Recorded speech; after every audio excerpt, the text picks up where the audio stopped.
All right, welcome everybody to Obsidian Guard Legacy, Episode 5. I want to say, or is it 4? I'm pretty sure it's 5. In any case, I believe this weekend our dear friend Declan, the Blowmaster, will be taking away the recap. All right. We picked up last week, exiting the underwater temple that we discovered underneath the lake. Um, Coming out of the lake, we had discovered a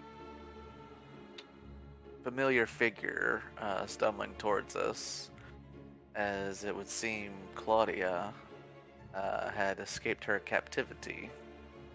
Um, and which left us with even more questions and concerns, um, as we know the guards would not have let her out easily. With more blood on her hands,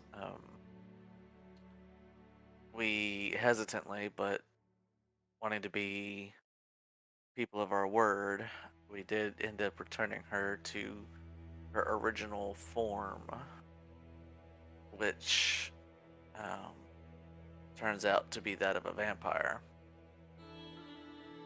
Um, Leading to even more of a tense conversation and situation. Um, we had the feeling that she was probably more than we could probably take on, so we erred on the side of caution with this creature. She even offered us a gift, as she called it, of turning any who were willing into a dampier, which is kind of like a hybrid between a vampire and a mortal being. Um, but with us turning down her offer, um, we would decide to go our separate ways. Uh, us hoping that she doesn't stir up any trouble going forward. Um, However, we decided to go talk to Captain Vana to update her on the situation, in which come to find out that Captain Vana, um, once everything was revealed, she had previous encounters with this Claudia, as she had lost her own family to this vampire, and apparently had the ability to control Dampiers. So, discovering that population of Claudia trying to get us to be more of her thralls. So, definitely um, leads us to believe that she's no bueno. Uh, and with this betrayal, Petra then vows to take her down the next time she sees her. Um, with this coming to a close, we decide to go over to the church and check in with Father Widnow, seeing what other aid our group may offer. And once we come into the church, we see a pool of what seemed to be blood. Um, However, upon further inspection, it just turned out to be spilled red wine. Um, as Father Widnow was indeed still alive. Uh, the succubus had not betrayed the trust of the priest. However, she was no longer there, as a uh, interesting individual had come to take her away. an individual we would later find out to be Sarah, the sister of one of our very own party members. Uh, what connections Sarah has to the Infernal is definitely cause for concern, but until we get more leads, um, that is as far as we can go for the time being.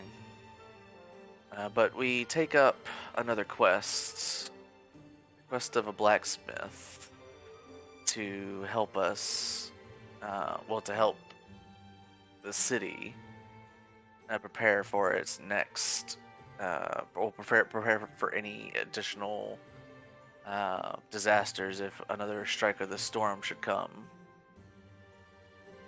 But also to help us procure more materials for our own ends as well. So we travel, um, and we meet a dwarf with a very peculiar arm made out of a strange material. I forget, it was almost like a glass-like material, but stronger.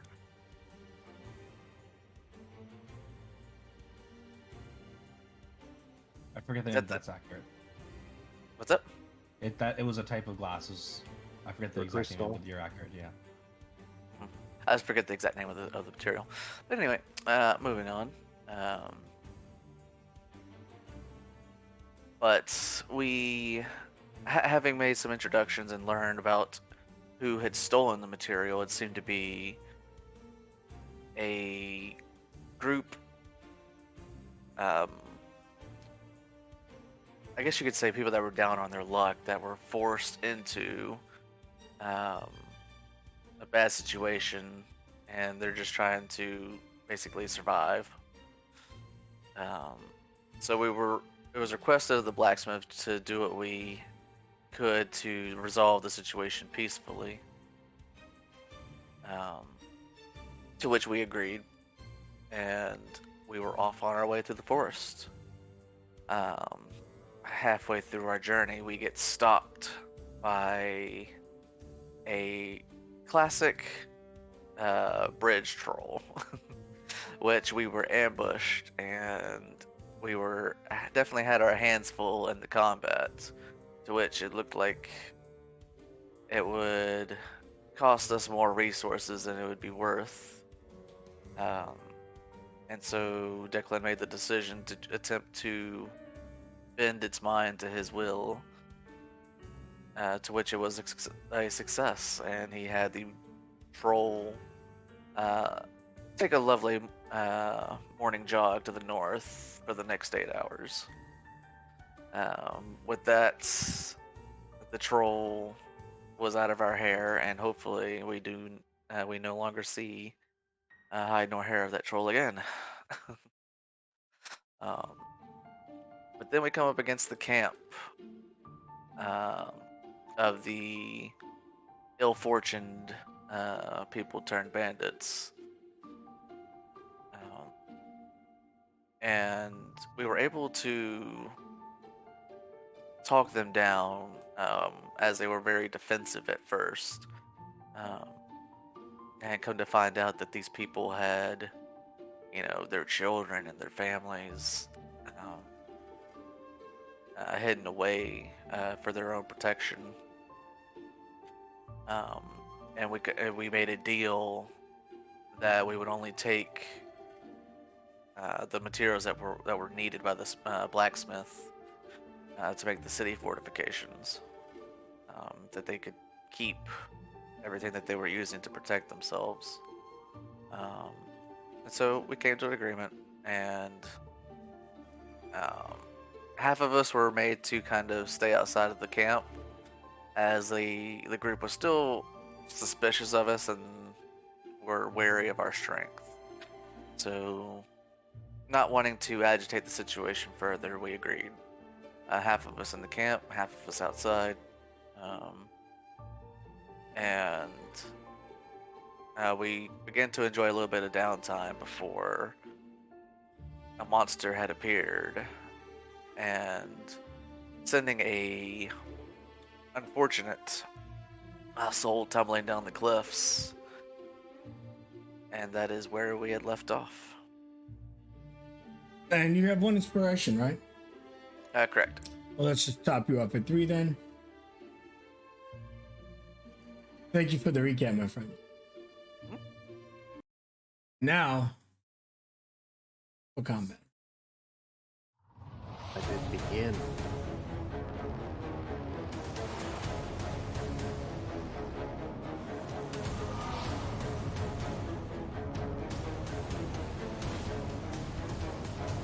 Did I get your characters? Yep, looks like it. Yep. Okay, cool. Yeah, this Bottom of guy- the list. Yep, I'm there. That's good. I'm right there with you, friend. You're not alone. Now we get into character. Oh shit, oh shit, oh shit, oh shit, oh shit. Declan, you're sitting down, trying to relax, and this douchebag of a monster not only slayed one of these bandits, which are just people trying to get by, it gets tossed onto you, his body splats against yours. That's when you see the monster staring over the cliff, looking down at you.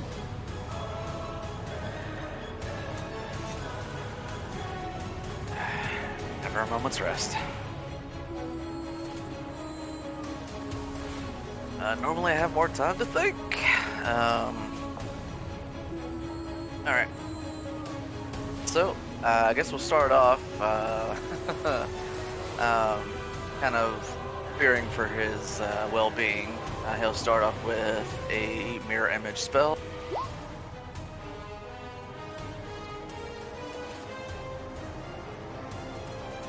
And then he is going to make a dash for Tram. Tram, I think this is more your territory.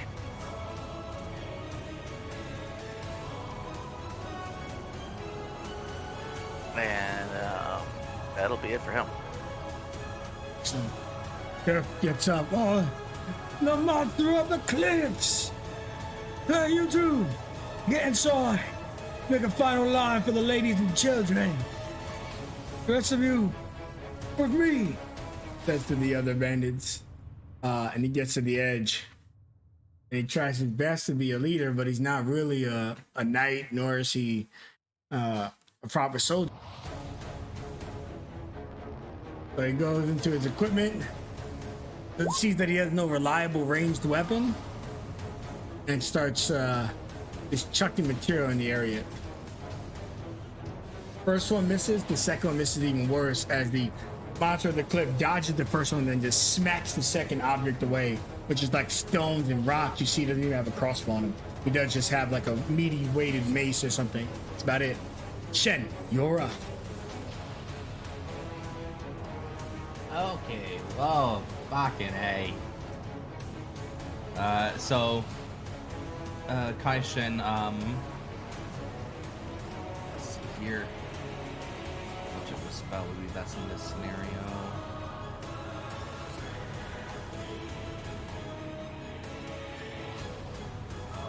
He will go 5, 10, and then he will leap the rest of his feet across. And get it, repositioning himself into the fray.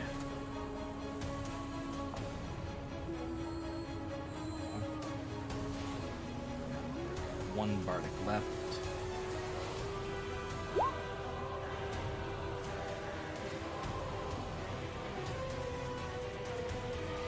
Save it. I am going to try to buy people some time, I think. I'm going to make a beat on the drums, and you see the tree that's behind the monster begins to sway to the rhythm that I'm making, and I kind of call out towards it. Take a hike. Actually, wait, I cannot. I'd be on 6 feet at it. Never mind.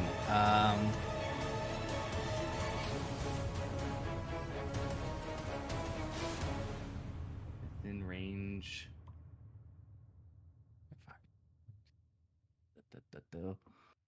If I were to launch a fairy fire, could I hit the 60 feet, then run a square to get him into the area? Yeah, I mean, it'll be centered on that square. You won't be able to expand it from there. So, But yeah, it would hit him. it'll, Yeah, it would hit him. I will for sure. launch a fairy fire.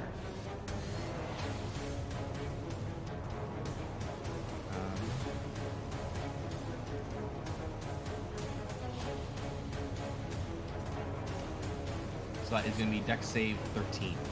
Excellent. The monster of the cliffs, a bright beam of light spews onto him.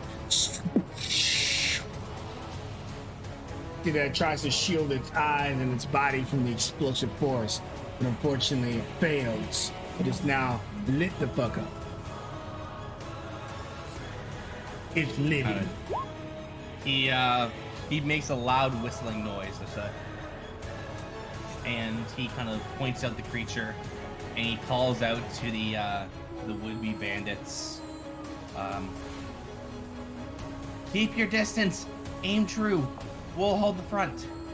Points over to Trim and Petra. Front guard. And we'll leave you with that. He's an act. All right, let's try and keep him away from everyone. And Chester X is going to launch Entangle. So strength saves 14.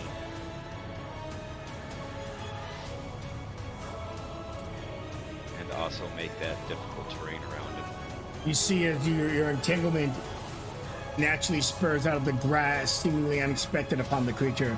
The cliff creature acts fast, looks down as it wraps around his legs and his body, and with superior strength tears off every single vine, ripping and pulling them apart, and then screeches victorious against the save.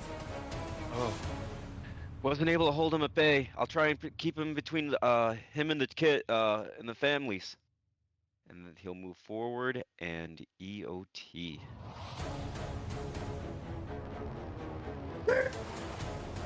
He slides off the side of the mountain, scaling it with sparks in his claws.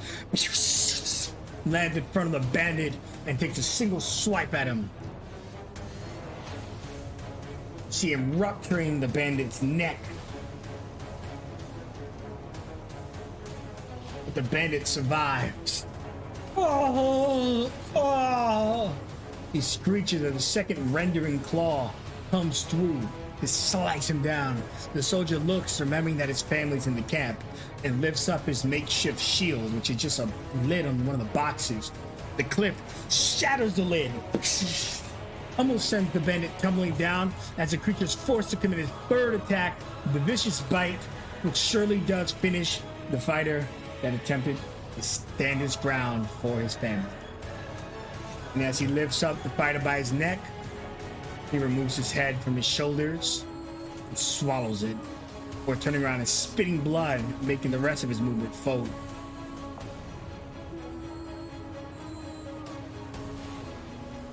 You're up, Akora. Oh boy. So it being lit up gives me advantage, right?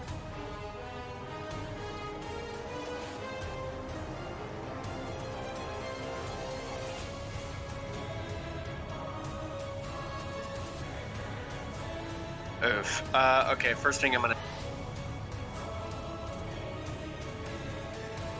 is move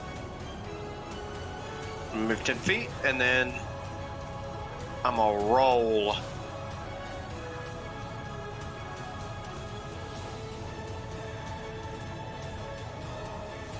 And then difficult terrain, 20, 30.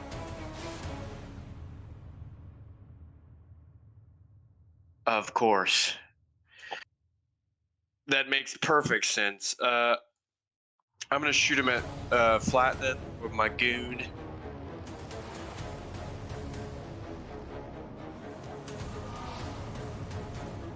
Ooh, 17.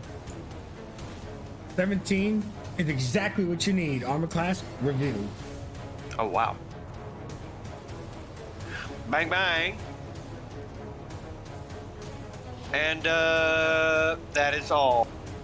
Carry on. The bullet straights into the creature and it lets out another screech as you pierce its thick flesh. It locks eyes with you, deathly intent. But Tran, it's your turn. Oh boy, somebody else said it. Don't let it near the tents. And Tram just goes charging in on it.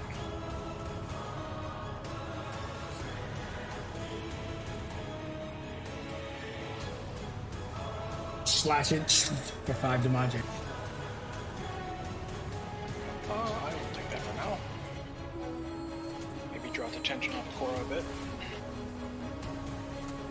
Petra, I would say it's your turn, but the moment this creature gets hit, you see that its blood spews out of its body and almost blinds you, Tram, dramatically, as he is able to use his legendary reaction to move and make a claw attack without provoking opportunity attacks. Actually, that's incorrect. You can still get an opportunity attack. Well, then I will take it. Is So the creature run. making an attack? He'll break your range, and as you just stab him in his back, I was gonna say if you hit him, he'll turn back around, but yeah, he definitely turned back around. Mechanically, am I able to smite on a... Yeah, you just on any hit you can smite. Okay, then I shall be doing that. Pump it.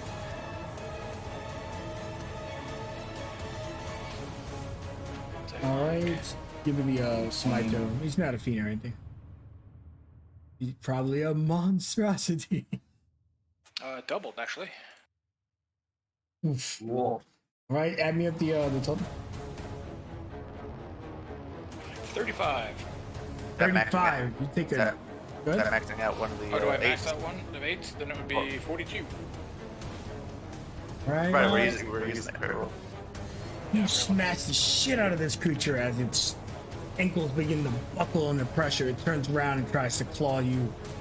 Instead of finishing its movement towards Akora. Touching What wounds. do I get? I get a... Before you announce the result, I'm going to be rolling my d6, and it takes that as a penalty to the roll. Okay. -4 to whoever you roll. So he goes to slice you across the face, Tram, but unfortunately, the cutting words and the decisive blow that nearly ended the fight before it began, the creature is out of focus and is unable to deliver a rending claw. Petra, you're up. All right. The bandit kind of hears as Petra takes her, slowly grabs a javelin from her side. These words in Abyssal that he may not know, but translated, she says, "Blood of the Ouroboros, aid me in my fight with my friends." And she'll undergo a titanic transformation as from across the river a bright red flash of light explodes forward as she will take on the beast Ouroboros form. Her throwing range is doubled, and now she ignores the disadvantage range of long weapons. And she's going to charge into the waters here. I like to think she's also kind of making a small bridge with her body for the last bandit over here, if he wants to join in. And she's going to huck a javelin and advantage at the creature.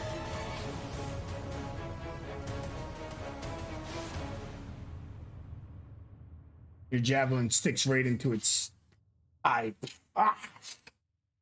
For 8 piercing. And that'll be it for Petra.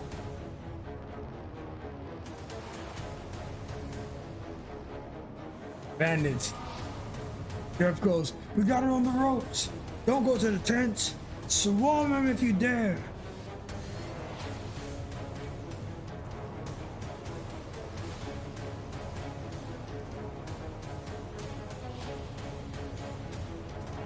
These soldiers, one of them uses his scimitar, but the others take their crossbows out and fire. All of them have a lot to lose here. All of them want to do their part.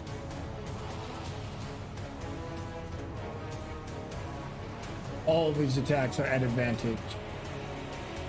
All of them except one hitting. War. The final attack, the soldier who runs up, being a critical hit. He gets hit for 7 piercing, 5 piercing, and 10 on the critical hit. Actually, one of the dice out. And as the attack comes, the crossbow shoots into its shoulders. The other shoulders. Then one right into its heart. Creature looks down. It's starting to die. And it's got one final plan. And this plan is going to work. But this final bandit, looking at his dead brother, runs, jumps, following Tram's motions, and takes the sword and stabs it right into the back of the creature's head as it lets out one final roar before falling over dead. And he looks up, you all, at the Tram, and like day, he says, congratulations, you defeated the monster of the cliffs. Well done. Check on your brothers.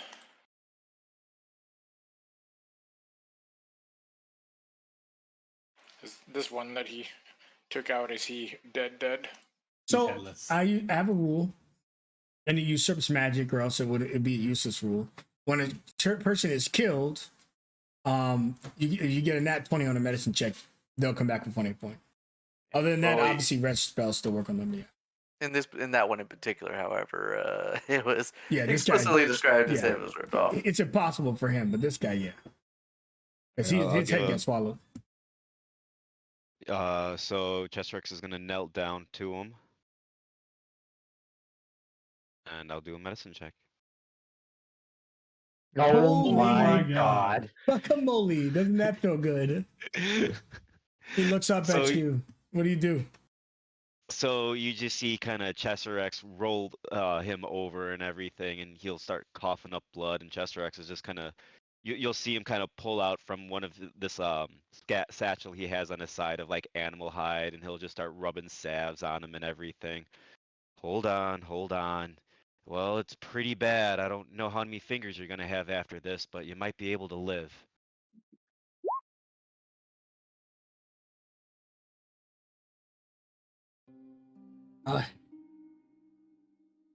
Alive? You saved me. What is your name?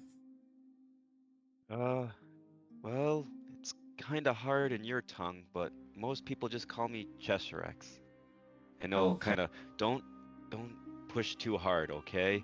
I'll remember you. I'll remember you. All right, song about you. Well, if you certainly can do better than the ones I've heard about me before, as he kind of smirks over at Cashin. Here's you. Good job, buddy. He was beyond my reach, but not quite beyond yours. Nature didn't call to this one yet. Hold on, like wave over to a couple of the other bandits around him. Hey, this one might need a little help getting back to someplace comfortable. They all gather him up. Come on, Bob. Gonna be all right, man. And they take him into the tent where there's a lot of people crying and scared. And then they just kind of clap. Even though we know he didn't have a big part in the fight, everyone kind of thinks he must have been the one who dealt the killing blow. And unless you guys say otherwise, the person who actually did it and the other people, they don't say anything. They just go along with it as they congratulate this injured friend. Petra pulls her javelin out of the creature, her tail kind of wrapping around its neck to turn its face around so she can take a better look at it. Would she recognize it if it were a monstrosity of some kind? Yeah, absolutely. What you can do is you can do a nature check to be certain of a specific breed, but it's definitely a monster. Would history also work? History, but the DC would be higher for history. That's fine. 16, not at advantage. 16? Okay, yeah, you know that this is an alpha troglodyte. Troglodytes are fearsome, dark-dwelling, marauder-type creatures. But this one is mutated and it doesn't have a sound mind. Not that the regular ones do. They're more akin to lizard folk or still rather savage.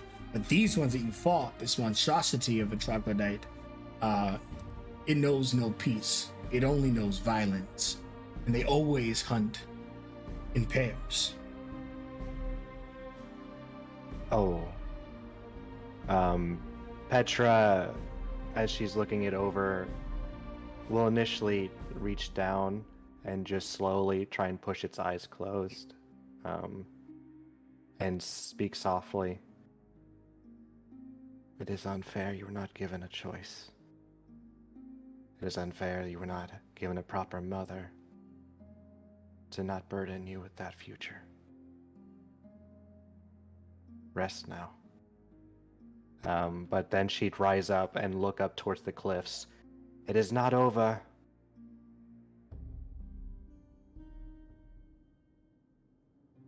It looks pretty over to me, Petra. These creatures, they do not fight alone.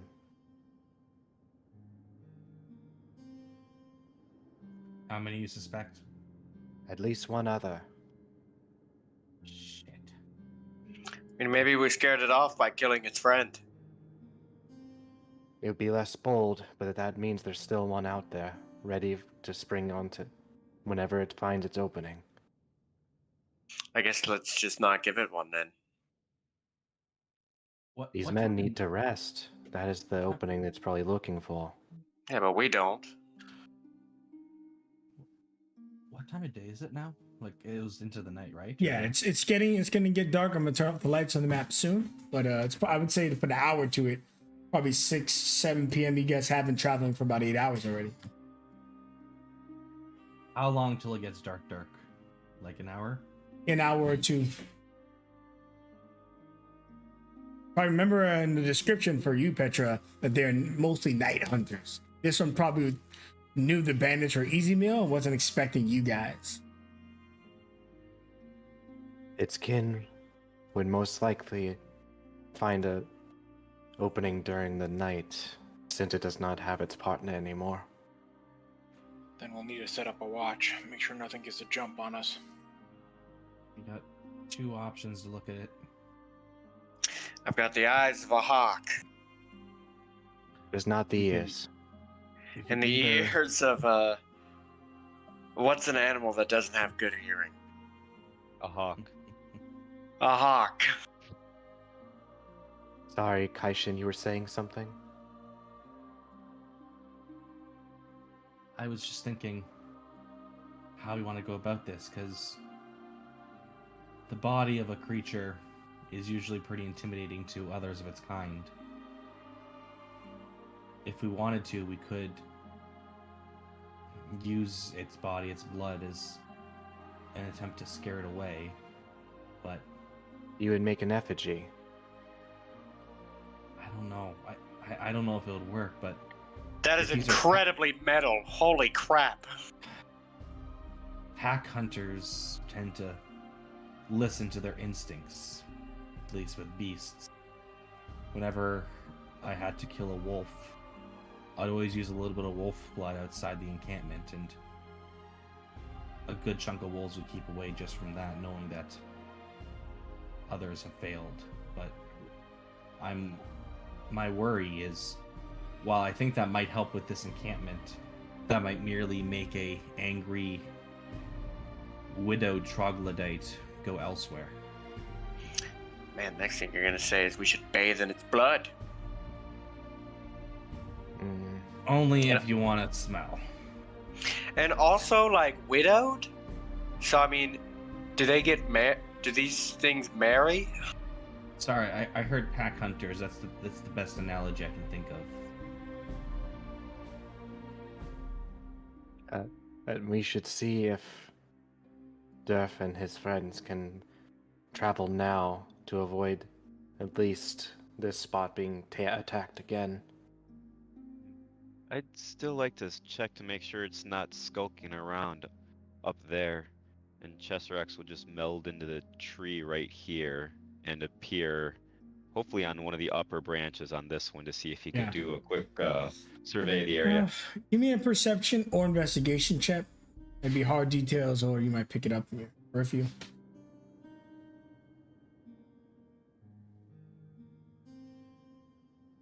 You don't see anything. Nothing's immediately exposed. We do know last time it was hidden in these trees. It does seem to have some type of camouflage to it.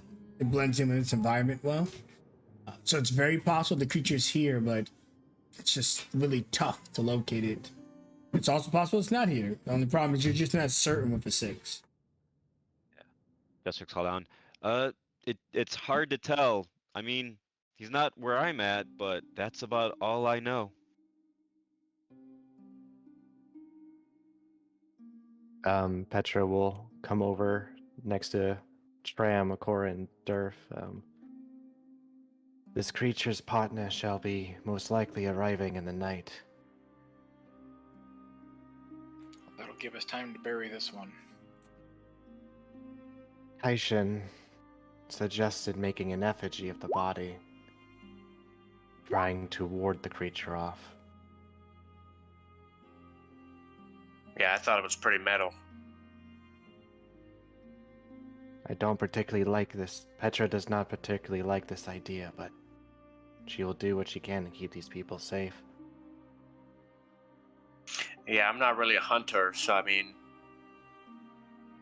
I don't know if that would work. I'd be scared if somebody put a bunch of bodies up on stakes. If there's any decision made at all, Petra will drag this thing where it won't stink up the camp.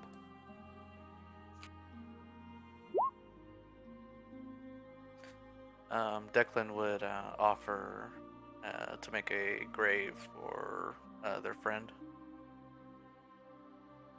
They so kind of opening up that exchange in the dialogue. Durfus and Tram are carrying the bandit's body, and then the brother is over here crying. You did what you could. It was a powerful beast. I'll take care of your family.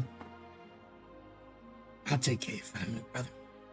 And he just hugs the headless corpse, despite it being a gruesome scene. The love is more powerful than the intimidating corpse. The idea of holding something so viciously torn apart. He doesn't care. And he sees inside and goes, "What? Can't have the kid looking at this. Get in the ground soon. I'll let the mother know." Excuse me. And Durf grabs him. "No, you lost just as much as the family. I'll inform them. You stay here." And he looks at you, Tram, and just nods as he gives you the bulk of the weight to place gently on the floor as he leaves. And Declan, ultimately, they would agree with you. As Durf would go in for the family, you guys would hear a scream inside. "No!" And Durf's like, "It's all right. I know, I get it. No. Just wait." And he's like holding her as she's like crying, and the brother and the rest of you begin moving to bury the body. Where are you going to make the hole? You're really close to the water. Could this might not be a good site to bury right here in the immediate area? I was thinking somewhere away from the camps. That way, it's not something they have to constantly look at. So you want to climb up here, Or maybe, or wherever they want to bury him. Honestly, I mean, I was just thinking away from camp. Yeah, because this is almost sand like dirt, so you don't want a chance the body just one day erodes and gets washed away. Yeah. I guess maybe take it across the river and Okay. right over here. Logistic.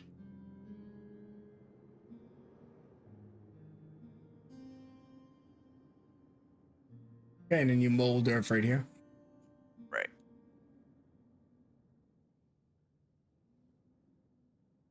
So all the troops would move to the other side of the river with the body and would begin burying him.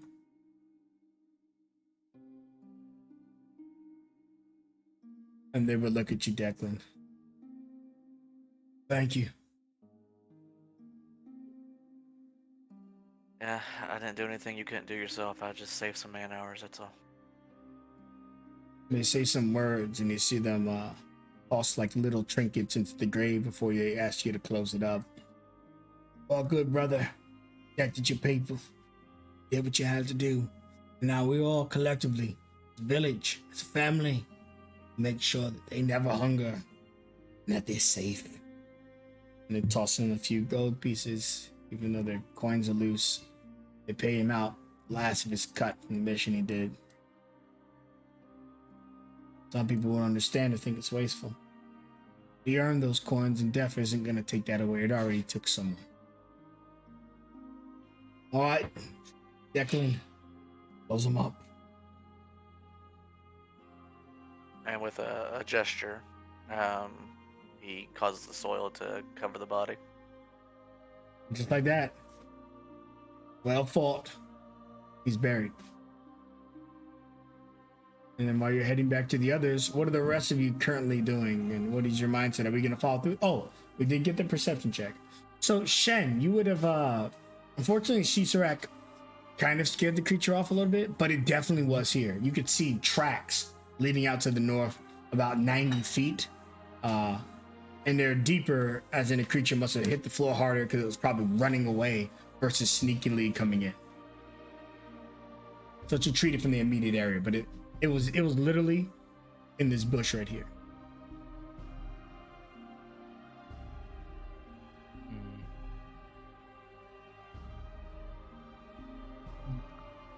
So they ran.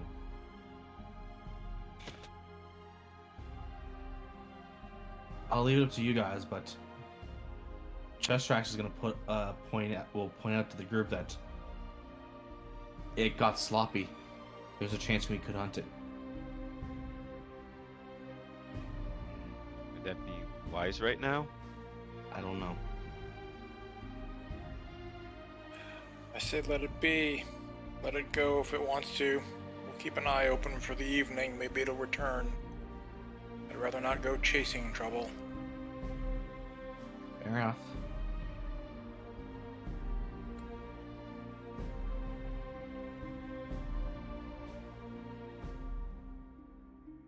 Declan kind of dusting off.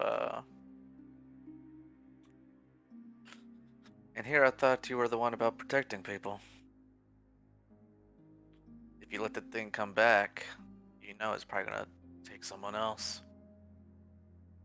It's easier to protect people when I'm here to protect them, not off chasing after something that may circle back and get here before we do. And knows the woods better than us.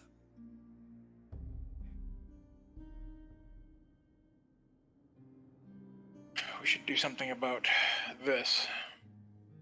And Tramp just kind of lightly kicks the leg of this creature.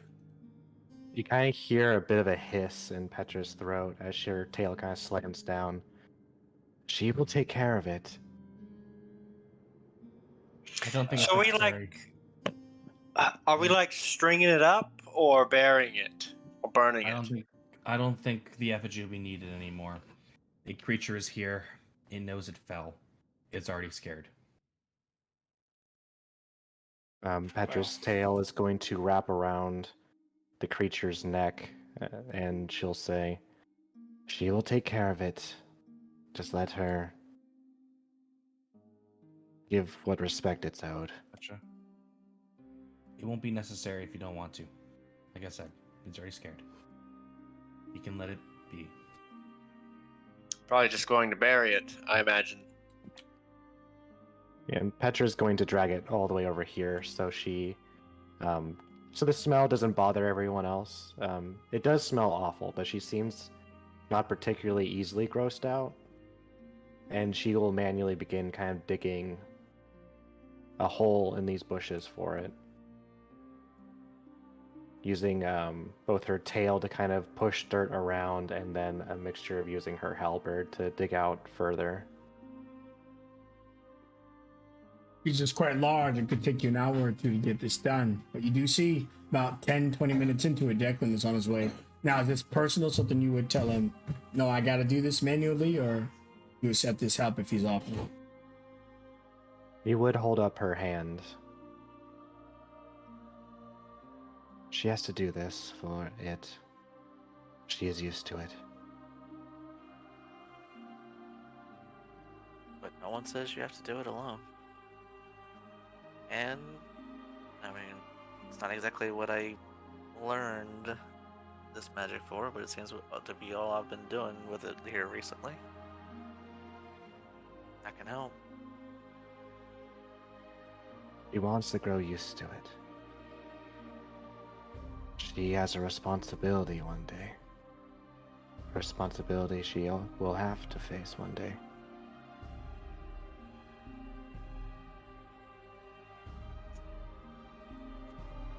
Care to explain, or do you just want to remain mysterious? Do you know what they call Naga, Declan?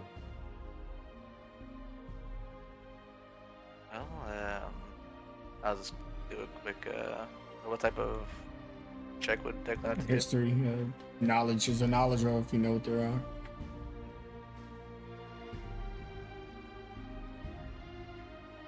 I'll let Petro decide whether that's enough to get some of the alternative nasty titles referred to for the Nagas. There would be a term that you don't know whether it is the derogatory term for them or the wording of a curse, but you have heard the term Mother of Monsters when Nagas are talked about. I mean, I've spent some time in a library or two. Normally, whenever people are talked about, it's mostly about in connection with monsters, but what are you alluding to? Your clan understands the sacrifices needed to work against your nature, to be better, to be good in this world. Whether we control it or not, children born of Naga can be any type of monstrosity or another Naga. This could have been one of my kin's children. And responsibility we take is when a creature like this is born, that it is up to the mother to kill it, or she would bring death and horrors upon the world. Petra has had to do this for her sister and her mother many times.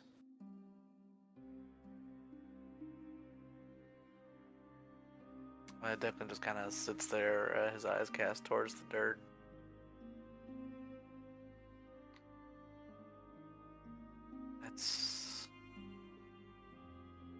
I couldn't imagine. Is not always an evil thing born. Naga colonies are more than just Naga. One of my nephews is a Minotaur. He is good and silly. But there are many creatures that do not have the opportunity or chance to be good, no matter how much she wishes it. And one day she will have to do it for her own children, if they cannot bring good into the world. So that is why she must do this, so she has the strength that day to do it.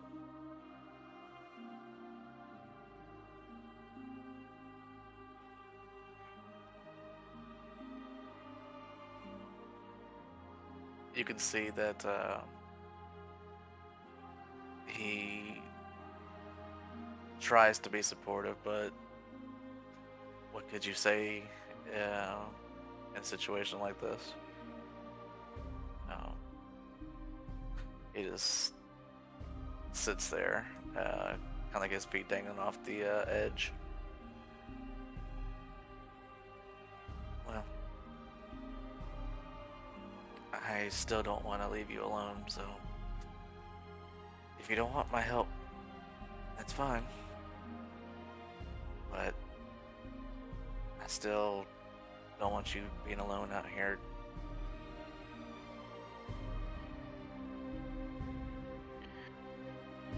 That is fine. Petra will be glad of your company. But no magic. This must be done by hand, as of the rites of old. if the only requirement is no magic, then I guess I can get my hands dirty.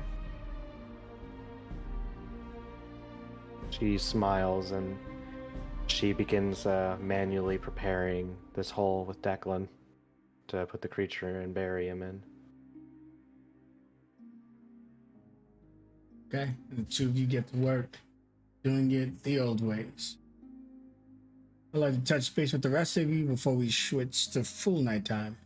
And to also put into perspective a narrative, Durf goes, when we met Chizarak and Nakora, I told you half across the river, half in camp, because I didn't know if you'd hurt our people. Certainly proved that you're here to help.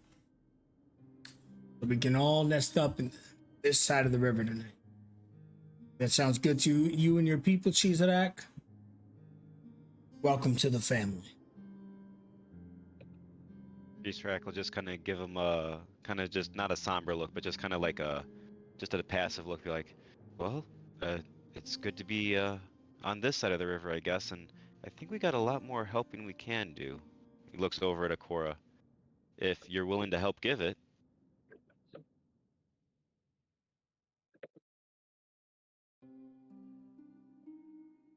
Notice.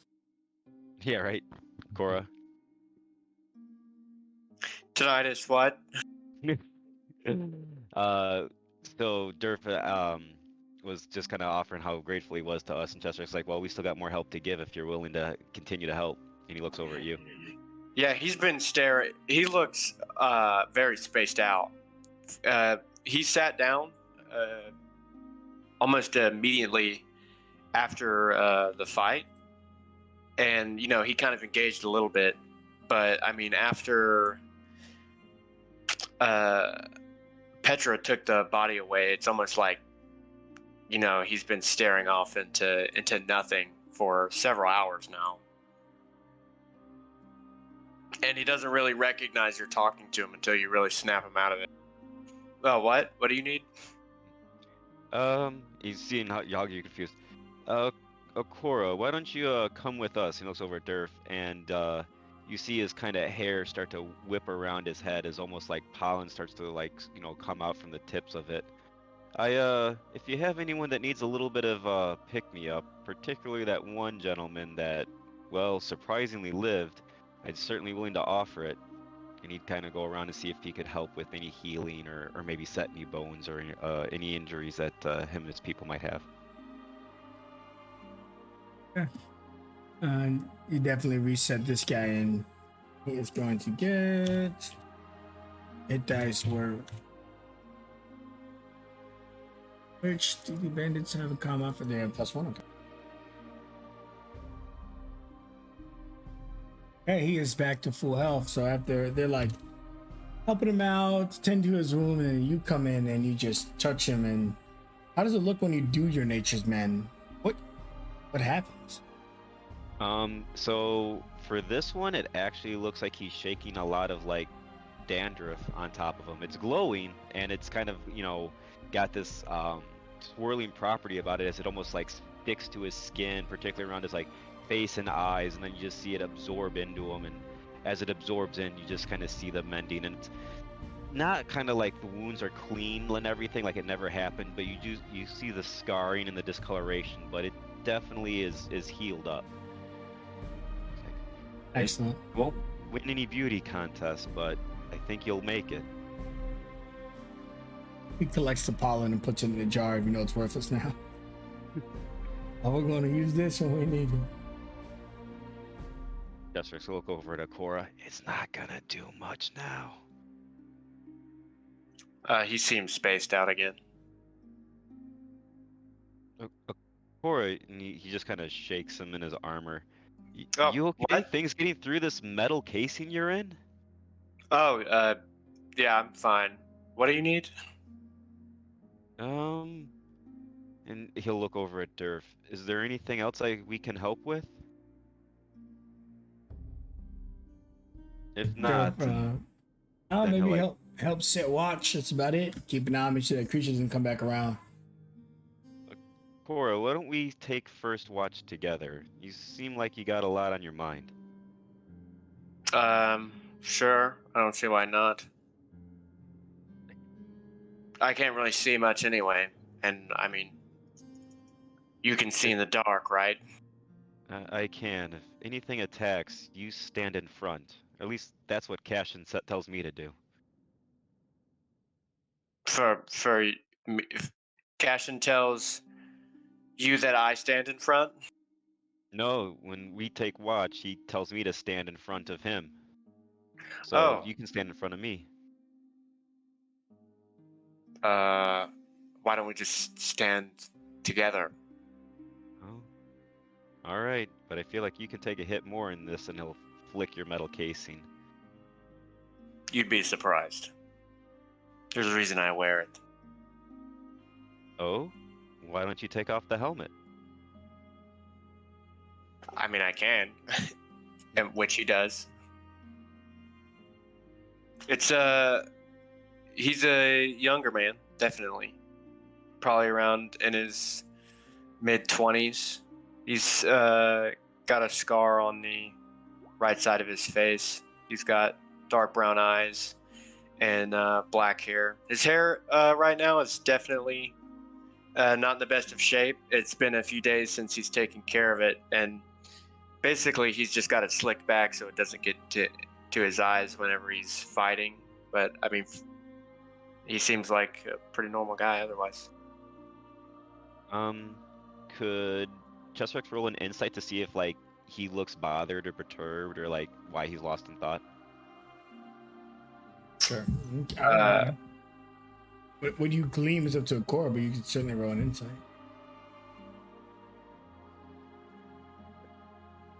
Sticking with those sixes. If you can't tell, didn't seem particularly bothered by anything. That's right. So you'll almost see a smirk. He's like, "There, much better. A lot less of that metal kind of blocking you from the fresh air." Well, You it's look relieved already. I mean, it's to protect me from blunt impacts to my head. I've had plenty of them, so. And if we're expecting an ambush, I kind of want to keep it on. Chesterix will just shake his head. It's your call, but I always feel the need to connect with nature, to feel the breeze, to smell the air. That always does me better and keeps me more in tune with my surroundings. Keeps things less likely to sneak up on you. Well, I mean, you're a tree person. That just means it comes more naturally, and you'll just watch him kind of like drift between one tree and the other. Yeah, well, I can't do any of that, so. What is it I've heard before? Do better? From who? I don't know. Some phrase I keep hearing, and wherever Chesson has taken me, low-life taverns and all these other ports. I don't think you should take anything from people that frequent places like that too seriously. Hearing Declan over his shoulder. People I've met in taverns, avoid them. Got it. Yeah. Okay. And while the two of you just continue casual conversation, Declan and Petra finishing up the patch and start making their way towards camp. What is Shen and Tram doing right now? Kai Shen at this point is definitely on edge, knowing that the other one's out there. He doesn't like leaving it on its own. He's kind of wishing he could clear out the threat, but he understands why it wasn't the right decision to make at the time. He's probably just pacing a little bit, and eventually will kind of walk towards Tram, not really looking at him, but just kind of going towards the water. Ends up dipping his feet in.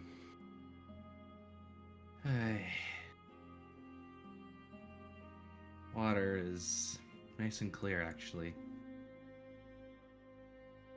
Weird to see clear water after a storm of hell, but it's good to see. Oh, Tram, you're still up.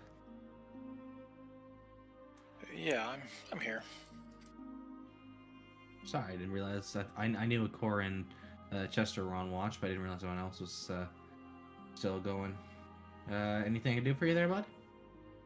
No, that's fine. I was just finishing cleaning off my gear a bit. I was thinking about going to lay down here. Probably get up for one of the watches throughout the night. Alright. Doing alright? Yeah. As much as I wanted to finish the job, you're right. Wasn't the right call to make the time. If we had more light, maybe.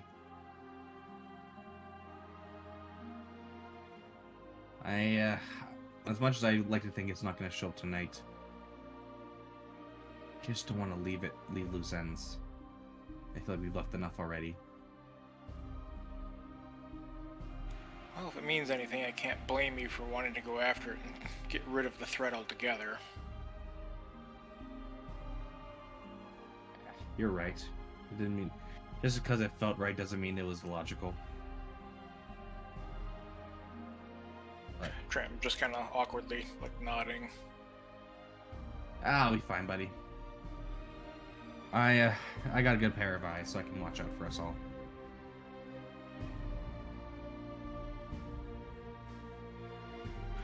Yeah, you go ahead and get some rest.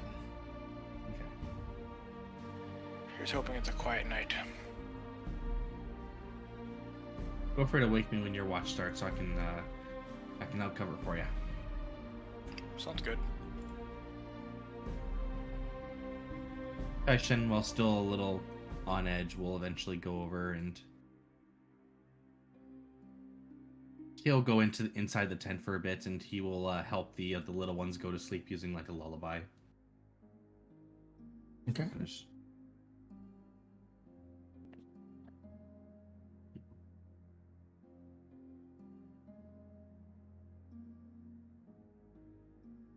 So, as you all make camp and settle down for the night, who is taking watch? And with the amount of numbers in the NPCs, it might not be a bad idea to do watches in pairs.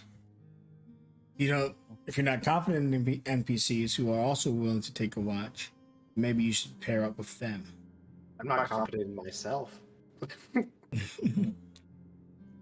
need what, 3 watches total? At least, yeah. Are short rests able to be accomplished?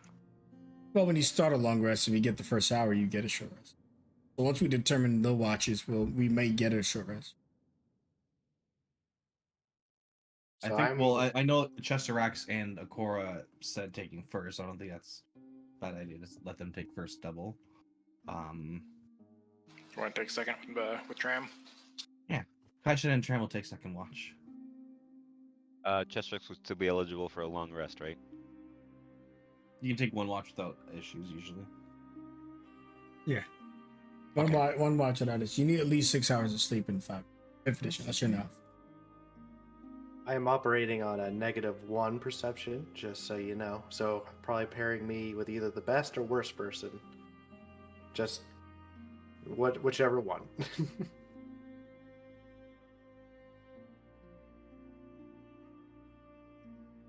Okay. You all begin your long rest. For the first hour, the people on the first watch, one of you can make a perception check with advantage. Oh, Perceptus Sakura. Bruh, for real? All right. Maybe I should take the advantage since I have a +4, or should we give it to you since you're probably more likely to roll low? What? What? Roll the dice, Max. All right, I'll do advantage. That was a sound argument. Okay, 18. So what you know for certain is that it's safe to not necessarily let your guard down, but people can relax, take that breather. On the first watch, which covers 2 hours of the night, you guys certainly can roll hit dice for a short rest. Okay.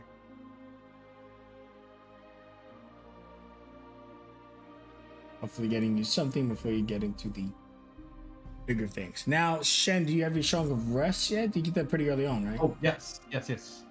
So everyone who rolls a hit dice, singular, gains an additional 6 hit points. Sweet. I was rolling really bad. So I'm gonna refund one of my dice there because that was already would have been full. Sweet. So you all get an additional 6 on top of your dice. Do you consider if you use more than one hit dice, it's still 6? It's not per. It's a minimum of at least 1. Akora, on his watch, is going to look around for any kind of either paper or like parchment or any kind of hollow vessels. Okay. That aren't obviously being used for something. And you can give me an investigation. And then who's taking next watch? That's Kaishin and Tram. Okay. Same thing. One of you advantage. Go for it. Yeah, I was gonna say expertise over here, so I will. Okay. Shen, in the middle of your night, we're about halfway through the rest. No one's gotten a long rest yet, resource-wise. You can hear sounds like digging in the distance where the monster of the cliff was buried. Maybe it's digging out of its hole. It has somehow survived. But you do hear something. I don't know if you want to wake everybody up or not, or if you want to go check it out, or what's going on. Yeah.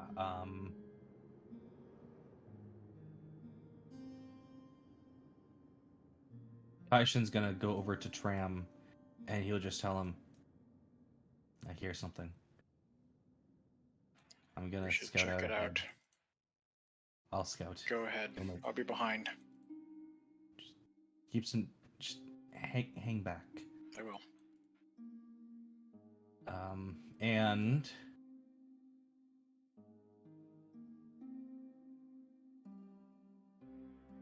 Kaishin will, knowing where the grave was, he would like to go up and above, kind of stealthily climb up and around to get a height over the thing to hopefully be a little more out of its line of sight, and will stealthily crawl over. Let me know when you require a stealth check.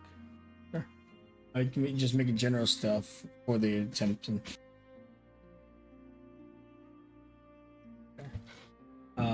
And Tram's taking the ground levels. Most of the camp be sleeping at this point. When you get close enough, you can see that the monster of the cliffs is entirely dug out. It's still dead. You can see that its partner, who ran off earlier, is trying to retrieve the body. And you realize that his partner, which is probably why it didn't take part in the main fight, still relatively young. It seems to be trying to get it out. And it's making like really faint noises that you can hear, akin to a dog weeping or sad.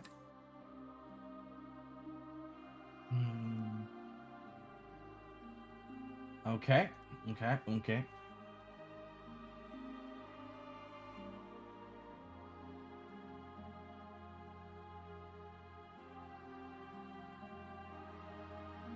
But it has not noticed you, and what is the best perception of the cliff creatures? No, it has not. It has not noticed you. But as it finishes digging its presumably parent out, as you can see that this is a baby cliff monster, or at least a very young cliff monster. It attempts to drag it, just attempting to drag it away.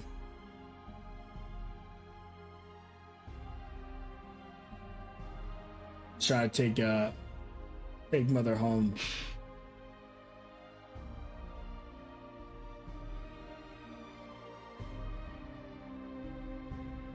And if you don't do anything, eventually it will escape with its mom. I will.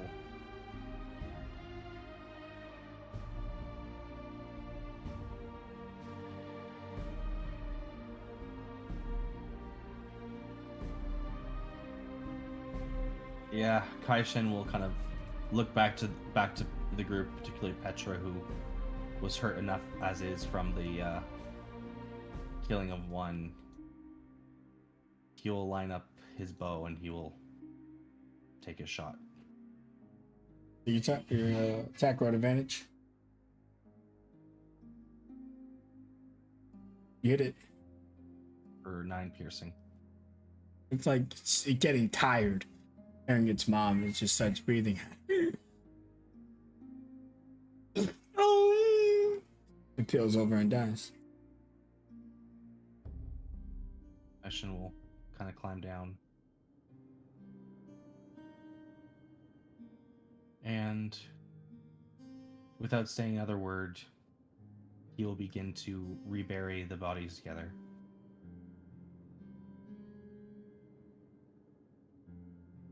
At which point Tram would be on your back, slowly moving in to make sure you're safe. You'd probably be halfway through the process, because I'd imagine he wouldn't wait long, because you could be getting murdered.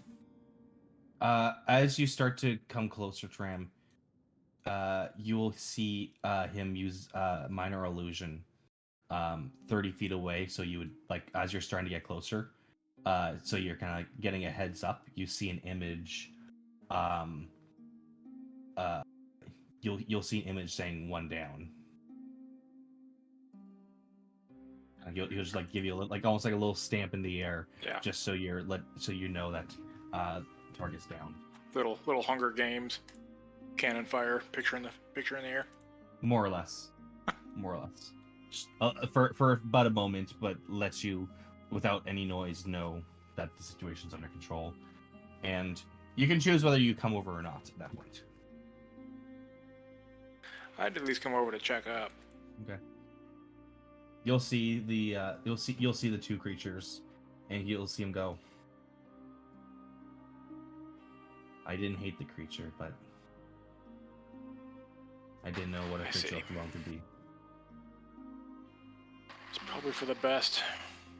We might have found someone else to attack. Would have gotten hungry at some point.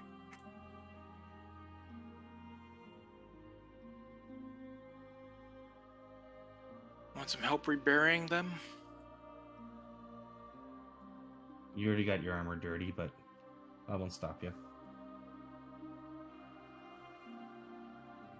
Tram will help. Okay. And kind of ending your watch and together, and of course if you have a sequence or something like this, say you can, but you guys, there'd be no further interruptions and certainly no more threats. We'll still make a perception check on the next watch, be certain there should be smooth sailing from here. Kaishin will look over at Tram as everything is being finished up.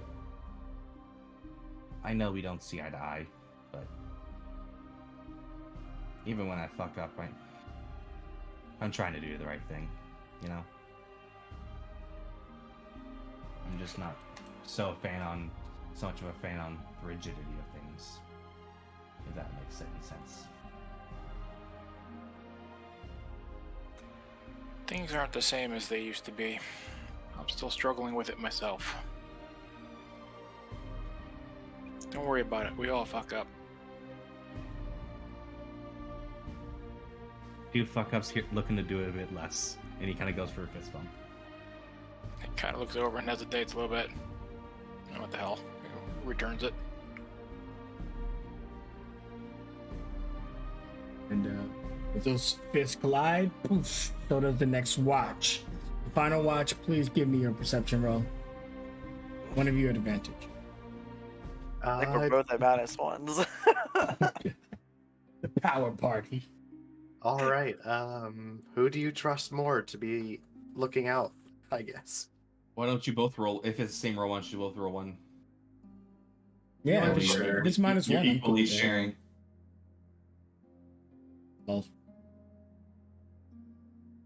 Low. Oh, there it is. Low. Got a natural 19. Natural 19. Low. Your watch is safe. You're positive. You are extra attentive tonight. Something about it feels good. You've seen all the corners and the movements. It's a good night. If you want to have a small scene alone with Petra while the both of you are doing watch, you can, but we could also, we'll conclude the long rest whenever you're ready. Sure. He'll probably, wherever they decide to take up watch. He'll take a seat next to Petra. Just looking forward. Are you doing okay?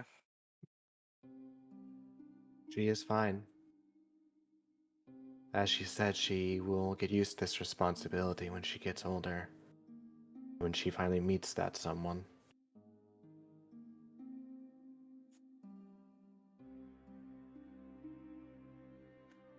Are you just saying that because you feel like you have to be, or is that truly how you feel right now, that you're really okay? It's okay not to be.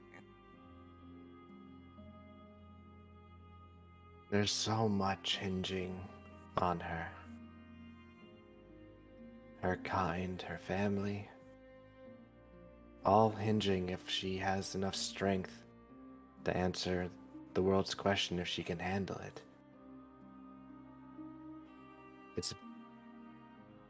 It's very overwhelming a lot of the time. But she does find so much determination when she fights alongside you and the others. She feels like she can do it as long as everyone's by her side.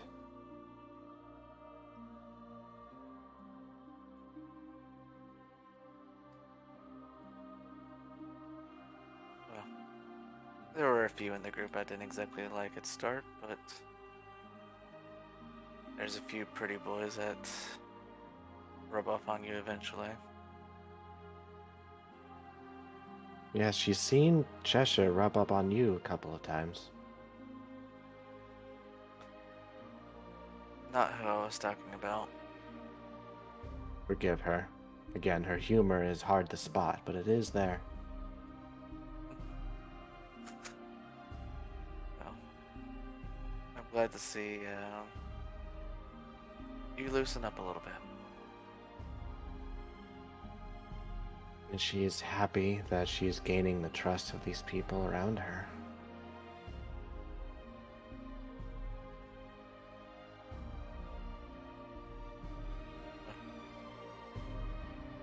I trust you more than, well, anybody else, honestly. You're a very earnest person. You're honest with who you are and what you want out of life. Most people aren't quite that honest.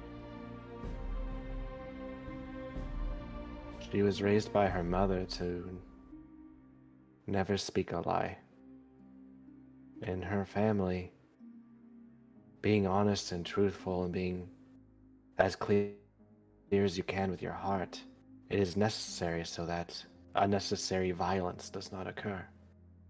It is so important that we do everything we can to stay existing in this world that lies cannot be told or it will undo all of us. So, Petra has never told a lie in her life, and that is a truth.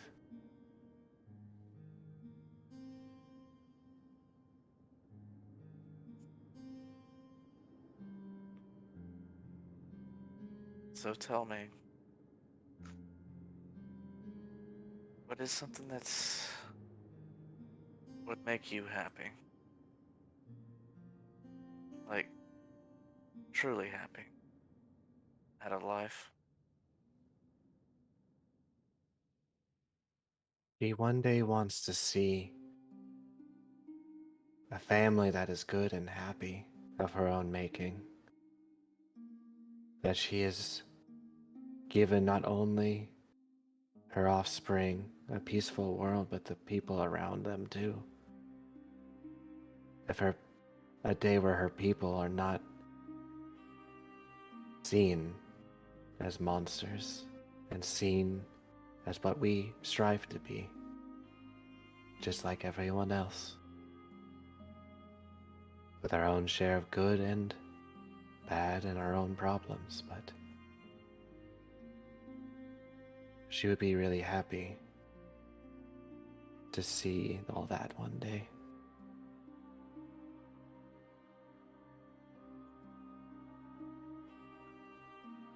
let's make steps every day to make sure you can see that happen. Because I like it better when you smile anyway. She will try and do so more often.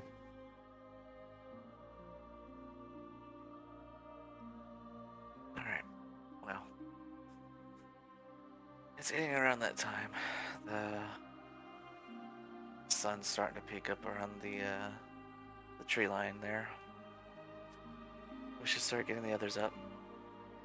Declan will feel the snake coil around him and bring him close as he will be put into a hug.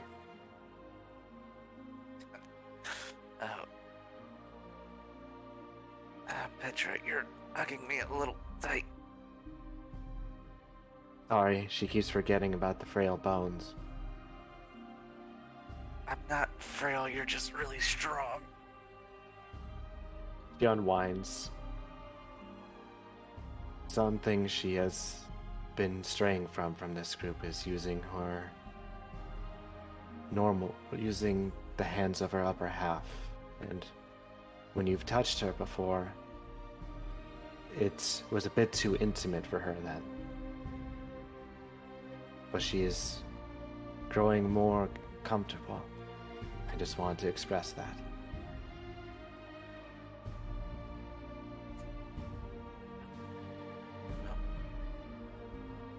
Thank you. Which she's been meaning to say. All of these men are so forward, touching Petra at the upper half. Far too intimate. And she kind of literally waggles her finger and looking to all the sleeping ones. Absolutely shameful display. Of course, I'm a miscreant, some would say, a pervert. I would never think such things, I swear. There's no need to put on that weird tone, Declan. Petra can hear it.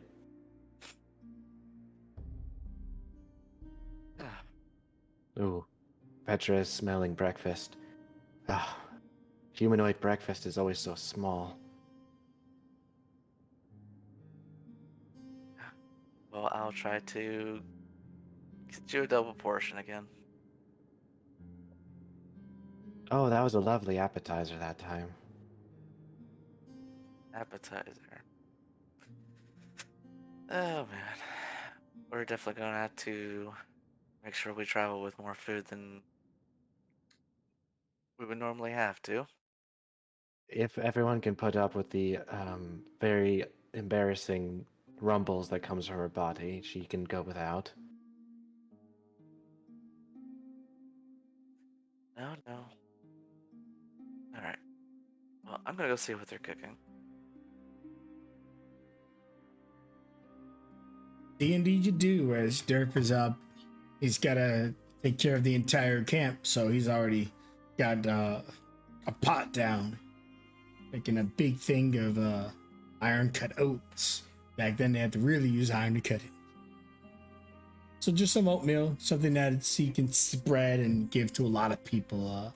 You see that he's pouring in some sap he got from the trees, a little bit of honey to give it flavor.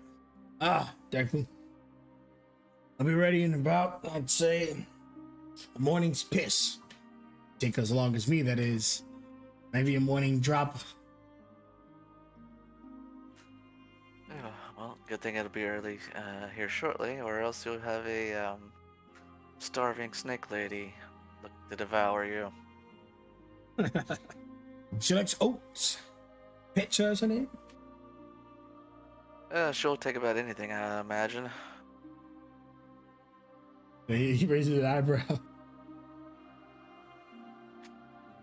I'll take the first bowl and make sure she's sated before she. Well, I won't say anything. Yeah. You see him just kind of grab these a bowl. He's got a bunch of them stacked up next to him. He clumps in some oatmeal, squeezes in a little bit more of the maple. He's very he's very light because there's not a lot, and he wants everyone to get something a tiny bit sweet as a treat. Then he sprinkles it with about 3 blueberries. Again, it's probably about 20 or 30. So even though it's really small, you can see he's trying to make sure everyone in the camp is going to be able to enjoy at least a little something. But the oatmeal, he's more generous with, and there's lots of it as he clumps it into the plate and gives it to you.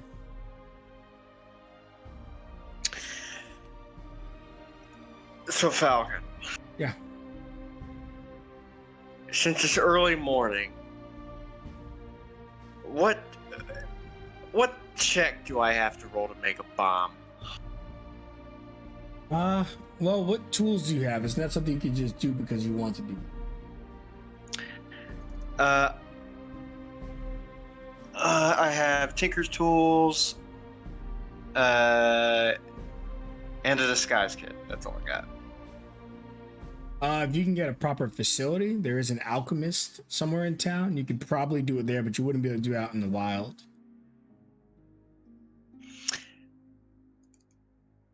You were given 1 bomb. You have something that kind of is a good idea. But you would need to gather your own powder and stuff. Okay. Okay, anybody else doing anything else? Or are we getting ready to say our goodbyes to Durf and them? They have some concerns. They kind of want you to stick around just in case the second cliff monster returns. As well as many of your allies, these people they don't know that the problem has been resolved.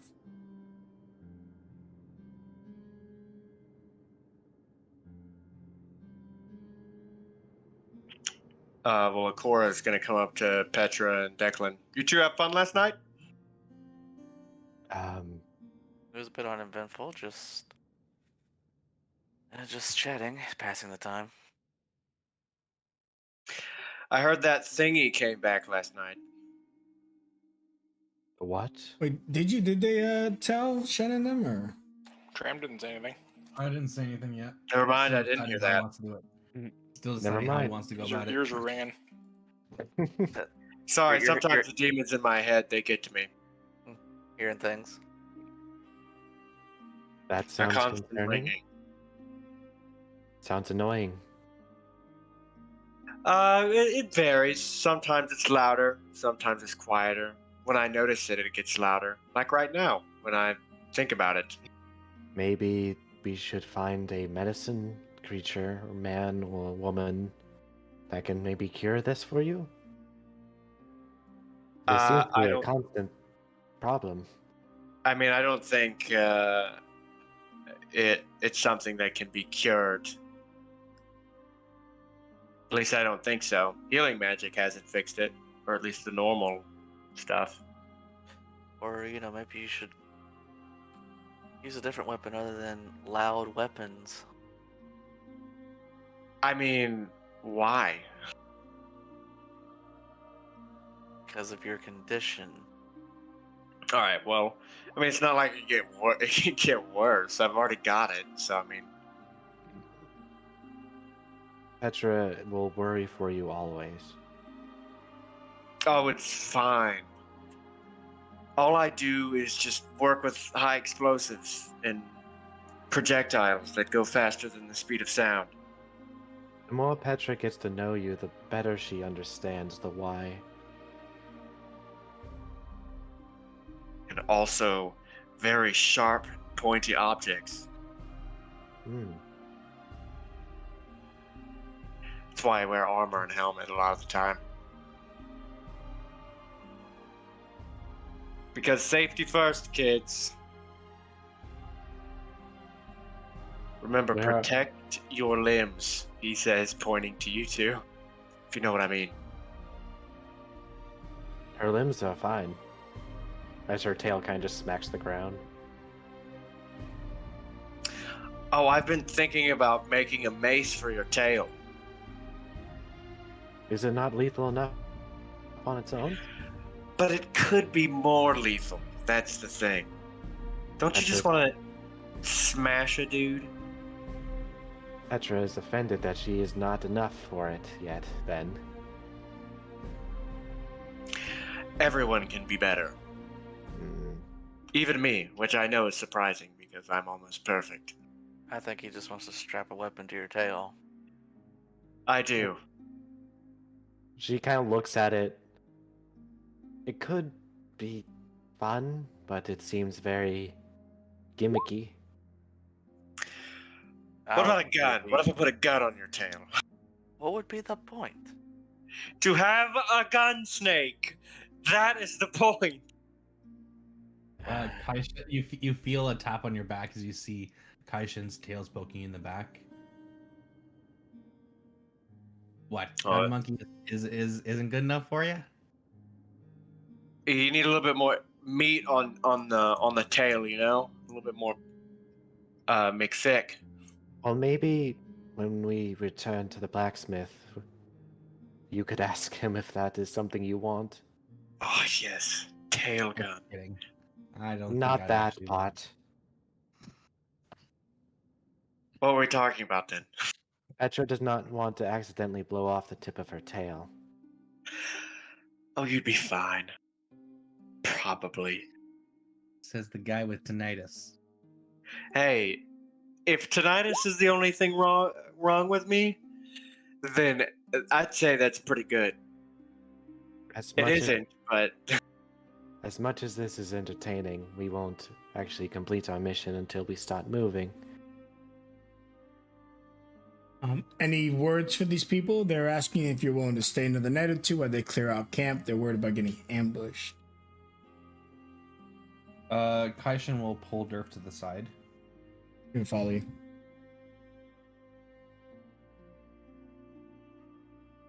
Camp will be safe for a short time. The troglodyte threat's not going to be an issue. Huh? But Can you be certain?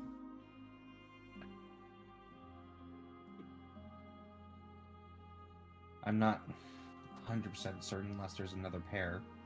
But the other one was a child, and I found it dead. Buried it with the mother.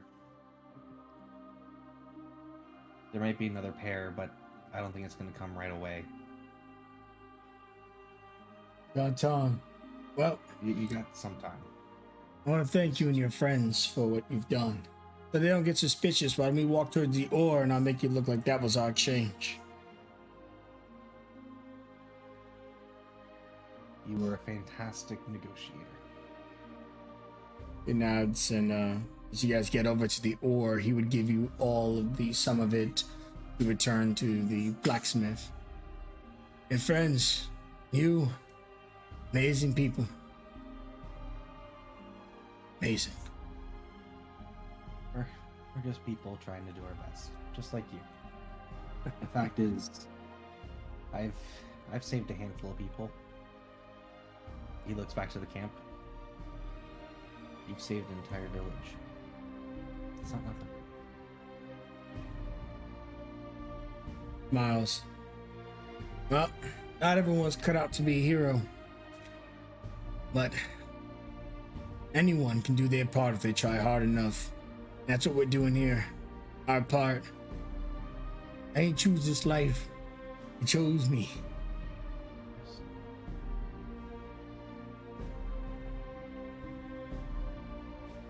Try not to tear any families down on your path by accident. And nods. And he gives you the oars and tells you, I'm sure there's many other things you got to do. So I guess it's just goodbye. You see, like, they're not listening to you, but the people, including the mother and children's and everybody else inside, they just come out and gather around you all and give you 10 days total rations to spare amongst all of you.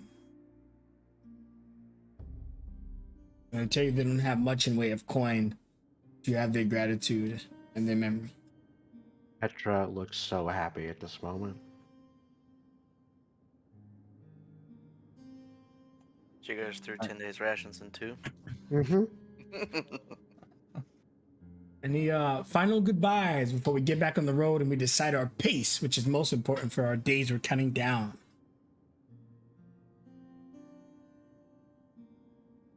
Okay. We're going to assume everyone said their goodbyes. Durf looks at you and says, maybe we'll see each other again. And now, before we go ahead and take a 10-minute break, why don't you all inform me, are we going to take a fast pace back, which is 1 day, half a day? We're going to take a regular day or almost 2 days to get back? So slow, regular, or fast? Or rather fast, regular, slow. Depends on if we all want to encounter the troll again. We'll give that place a wide berth. Yeah. To the south. Yeah, but he could have picked a new bridge. You don't know. Yeah, he ran north, so we'll go south. My votes for normal pace. Okay. Yeah, I'll go normal. Okay. So if you did fast, of course, everyone have disadvantage on their survival checks heading back towards the town. At a normal pace, you're all getting a flat roll. Let's see those now. So I can know if we're coming off a break into a fight or not. I'll use an inspo. Okay. Yeah, might as well. Oh, Whoa. Oh, woof. Yeah, so Shady can use inspo as well. Yeah. Where is survival? Yeah, this No, is don't looking worry, I've got it, close. guys. This is looking. Don't even use the inspo. oh my god. Jeez. Look at Oh, I wow. told you you don't need it. He must be lying. I literally said it to your face. Yes. Okay, so if you don't know, the threat back is only a 10 per person. You guys almost didn't make that. Declan brought you most of the way. Akora finished the job. You guys make it back to town, wasting a single day, bringing us down to 15 days remaining, and you all arrive home. When we return, we'll pick up at the blacksmith shop.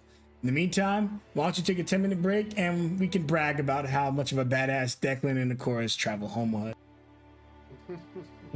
15 days before the ship arrives, folks. 15 days. See you all in 10 minutes. I am.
no religion. It didn't happen. Well, all right. Welcome back to the stream. We just came off of our 10-minute break. We found out that there's a lot of pollinating going on, and our heroes have made it back to the town in one piece. You guys want to do the tail end of your arrival here? Maybe some of you bragging about this crazy route, how you saw the troll and got around him. Whatever you want when you get home successfully. I could not believe he fell for that spell again. Well, I mean, trolls aren't exactly known for being the smartest.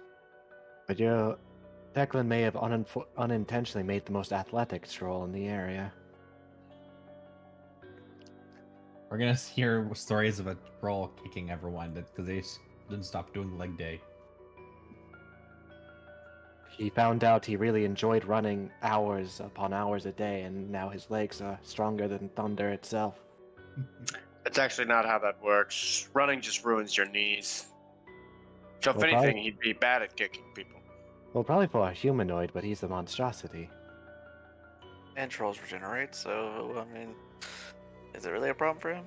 I mean, then that's just cardio. If you wanted to get leg star or, just do squats or something. Cora picks the strangest that's a points good to idea. argue. Declan, next time we'll add that one to the list. If you really need to do leg day, you should do squats for 8 hours. Oh god. I wouldn't wish that on my worst enemy. Or calf raises. Those are also good. Petra cannot do squats. While you're I mean, talking, yeah, you can. while you're talking, you can just your voice gets drowned out a little bit by the clanking of the smith doing work as you do arrive, and you can continue your conversation if you wish. Front of Dalewick's blacksmith shop. I was just gonna say you could coil yourself up like a spring and go up and down like that. That would be very jarring for everyone watching, including Yeah, Petra. I would enjoy it. You fleshy creatures are weird. Indeed. You get flesh too, Chet. You should cover it in all your pollen. Yeah, I can see your nips. To him, and you just see him crack off a chunk of the wood and kind of a little bit stronger than your stuff. Uh-huh. Be right with you. And you see him, he's putting up stuff in boxes and stones away. Oh, well, takes his big gloves off. And it looks like he's got soot or something on his face, just covered in just this dark soot or inky stuff. And he walks over. Good to see you all back in one piece. Please tell me that you didn't have to kill them all. Petra kind of slithers forward where they're carrying a lot of the boxes in their coils and they're setting them down and looks to him. They are good people.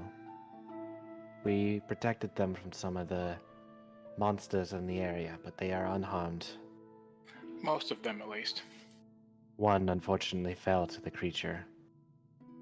Being hunted, certainly a means to get the equipment they needed. More importantly, none of that matters to me as long as they're safe and the ore can be back so that I can protect even more people. We did manage to retrieve the ore. Excellent. All right. Well, I've been working all day. If you want to just toss it into that fire for me. You got all of it, or did they lose some, sell some? And to my knowledge, we got all of it. It was 8 chunks of ore. Yep, checks out. He looks at Petra as he puts it onto the coil. Don't worry. It's perfectly fine. They'll never get any hotter or colder. Discourage people from grabbing it again until I can make proper use of it in a week's time. In any case, it seems like I've got the required materials now. And you all need your reward. And he goes in and he gets 250 gold from his draw. And he hands it to you guys. Alright. 250 gold pieces. And more importantly, since we're not swimming in gold around here anymore, most things are a charity nowadays. An item from my shop. Let me remind you of my wares. They may not be plentiful, but they are all high quality. Have you decided on what you may be getting today?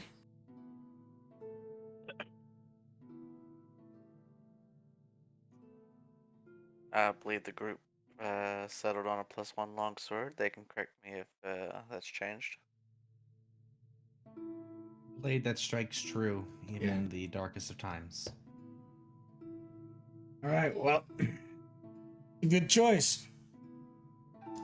Turns out that I only need 7 chunks of ore.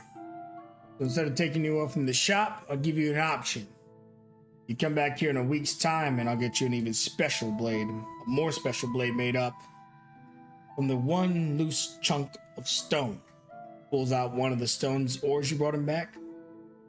Or I can give you one I've got made up. It's still gonna be the best weapon you've ever had. But this chunk here will be better if you give me the time. Sounds like something to make a story out of. Petra enjoys tales of legendary blades. She would love a chance to make one. The type of stuff I can show you overnight. Unless you're gonna be here for several months, probably take you under my wing. No, she meant make a legend of the blade you would make. Oh, sorry. I know we're working off of different cultures and background. She is still very happy to have met someone like you. It is very unique to learn more about the world. So we decided, friends? A special ore? Or you want me to equip you with the weapon now? Oh, we gotta go special. Special ore. I have a hard time passing up on quality from a master blacksmith. Just because I want to be different, I don't want it. We'll go with the special offer. You guys kind of have like a little argument, but majority easily wins. Blasmir puts down the thing and tells you, well, lots of other stuff to get done, but tonight we have a drink and relax. Thank you for this. I'm back here in 7 days and I will have you a weapon made from that ore. Powerful weapon. Oh, I can't wait to see it in person, though I probably won't use it myself. I mean, should we decide like what kind of weapon we want, or? It's a longsword. We all talked. It's that way everyone can use it. Oh, well, I'm gonna buy some weapons while I'm here, and also bullets. Okay. What do you want to buy from his shop so I can deduct it? So there's max supply and then in the this current in the box. I put it in the box. Yeah, there I did. Here's the did you? I'm going- I think you guys are sharing gold. So what's the total gold? Or Oh, we're how do we- sharing. I think all we got was the 250 gold reward just now. Yeah, 250. Yeah, was the total gold to give out. They don't have. There's not a money is kind of tight in this city right now. Oh, Do we want to okay. share it or we want to split it? Well, let's That's do what I was share to asking. keep it simple. Yeah. So take 5 gold from my sheet. Let's would you want to make a handout for us, Falcon? Oh, just like a party loot. Yes. Usually I do that. Quickly, I'll put it. So it'll be under your cast of character section. Thank you very much. For now, I'll just run the math. I'll throw my gold into the pile as well, to make it easier. Okay, group loot is now in the cast of character section. I'll have a fancy image next time, but for now, you guys can work with that.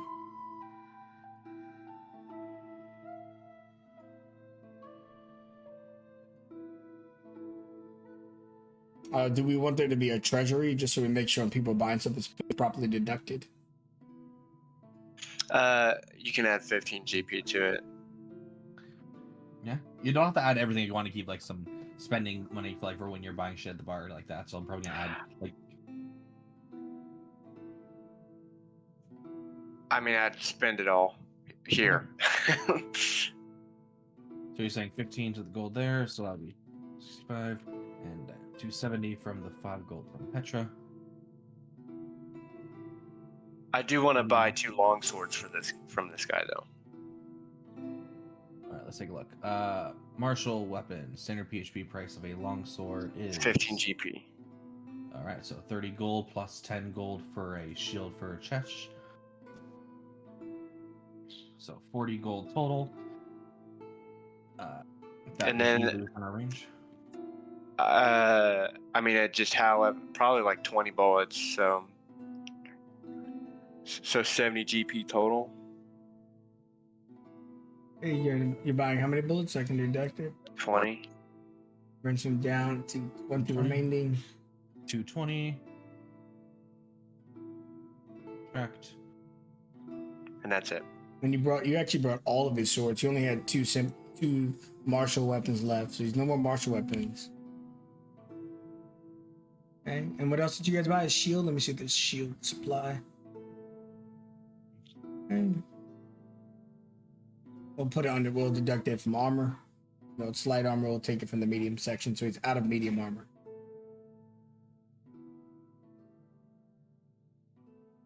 Okay, cool. So that is all updated. I don't need any. Actually, hold on, let me double check. It'd be worthwhile for me getting this like studded. Actually, he doesn't have light, does he? Oh, he's not currently carrying any light armor. Since he's a smith, is he's fine. specialized in Yeah. metals. That's what I thought. Otherwise, I'm good. So I tracked all the information. I'm updated to do 20 GP in the group loot. Were you hoping for studded or something? Yeah, but that's fine. It's not even hold on, putting hold on. any right away. But it's okay. When they buried that guy, he had studded leather. If you were okay, they would have passed that along as a gift to carry his memory.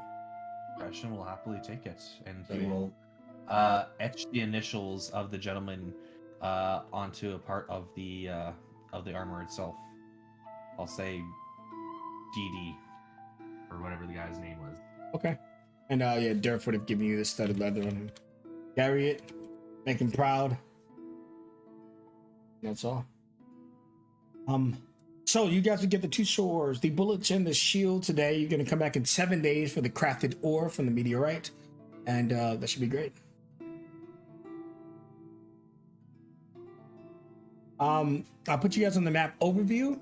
You guys can do whatever you want, including going back to the church. You don't have to go back to the church. You already pulled off all the pamphlets, but if you want to check on the priest or do anything else in town, now is your time to kind of direct me where our story goes next. I kind of started in chat that maybe we go towards the under the watermill mission start point. Eleanor Mock. Anyone against that versus the boat mission?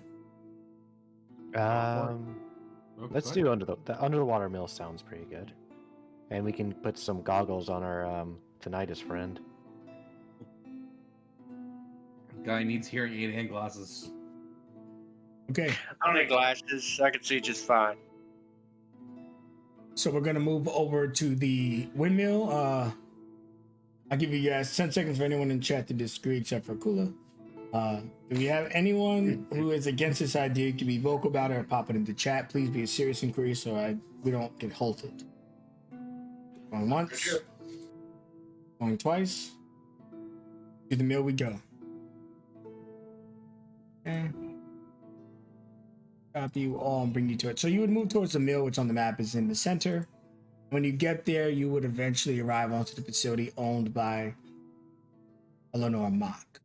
Move you there now. Approach. Some troops would stand in your way. Hold.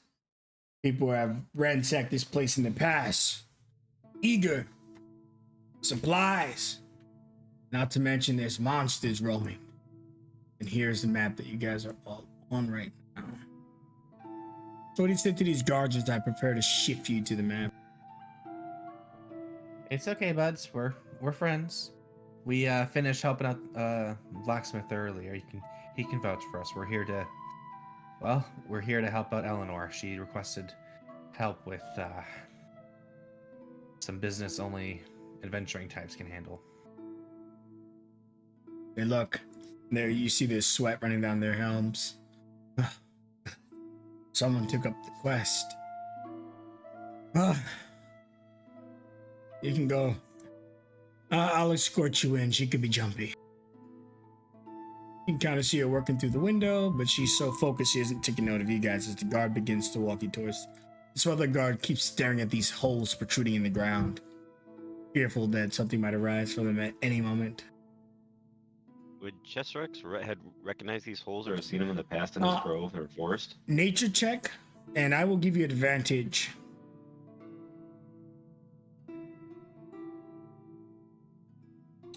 Absolutely, you've seen these before. You know that these holes were built. The top hole was built from a different creature from the bottom. I'm going to go ahead and wrap that 21 into you seeing this one and then examining the other and give you both answers. So the top hole belongs to a creature known as an Enkeg. You know that they're very nasty creatures that spit acid. And they usually hunt in hives, large insects under the power of a queen. And then for the southern hole, and then you can RP this information as you please, belongs to a carrion crawler, a very nasty big buggard that is less in groups and more in more kind of single hunters, but this hole looks like a pack has formed. They're very good at paralyzing creatures, very dangerous in that regard. So seeing these holes and kind of recognizing his eyes would just go really, really wide, and he would just kind of quickly walk on over to everyone and just look over at the guards. I see that you have some very large problems. An Enkeg and a series of carrion crawlers? This is not good. Is that what they're called? I just know one came up. We had 12 guards here at first and a lot of employees working overtime to get these potions out. And then one night, 2 holes split up. They were killing each other, and then they were killing us. One spewed its breath, took half of us out, and the other took down a bite and froze his shoulder. It looked like it was petrified. Cashman just look at the one walk up to one talking to him. All right, very carefully. Do you still have the bodies on the property, or did you remove them? They were taken, pulled into the holes. We lost that fight. We're lucky they pulled back. Okay. Well, if you have anything rotting or very fragrant, I wouldn't keep it near anything you treasure. The fragrant part's a bit hard. He pushes open the door to the complex. And you just get hit by a whole bunch of aromas, from spices to other things. I'm running a shop here, an alchemist shop, and it comes... Maybe that's what drew him. It's a lot of scents, mixed scents here. It's almost stinky, but some of the smaller scents are very attractive. But still, when all those beautiful scents get mixed up, it's still a whole lot of muck. Or muck, is the name. How many did you see? Well, about 2 or 3 of the Enkegs, as you call them, the acid spewers, or was it poison? About 1.5, I'd say, the carrions. One fat one, and then a much smaller one. He knocks on doors. Eleanor, I got people who picked up the quest. Eleanor? Yeah, yes, let them in. Good luck. Be kind to her. She just lost a father. And Eleanor doesn't turn to you all. She's focused on producing healing potions for the town. I'll be right there in a moment. Okay. And then she stops. My manners. You're here to help me. Turns around to you. Oh. I'm Eleanor. Eleanor Mock. Hello, she is Petra. Aishin. Pleasure. Nicola Verrilli. Pleasure's mine. Smiles. I wish we could have greeted each other in the better times, but unfortunately, not only was there an ashen storm, but now strange monsters have eaten all my friends and family. So pretty much life is a bubble that keeps boiling over and popping. Oh, luckily. Wow, that's incredibly rough. I'd say...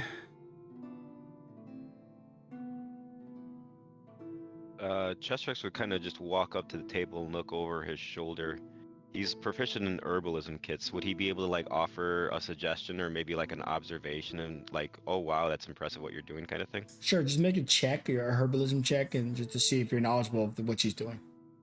I would have advantage on this one, or I would say that while you are proficient, she's an expert as an expertise. So while you can recognize some of the ingredients, you would be impressed at what is being combined and what it's producing. so Chester just walk up. Hi, I'm Chesterex. Oh wow, you are doing incredible stuff. Well, I've never seen anything in my grove before like this. As he's like looking at all the glassware and everything. This is amazing. Smiles at you and goes, "My father taught me everything I knew.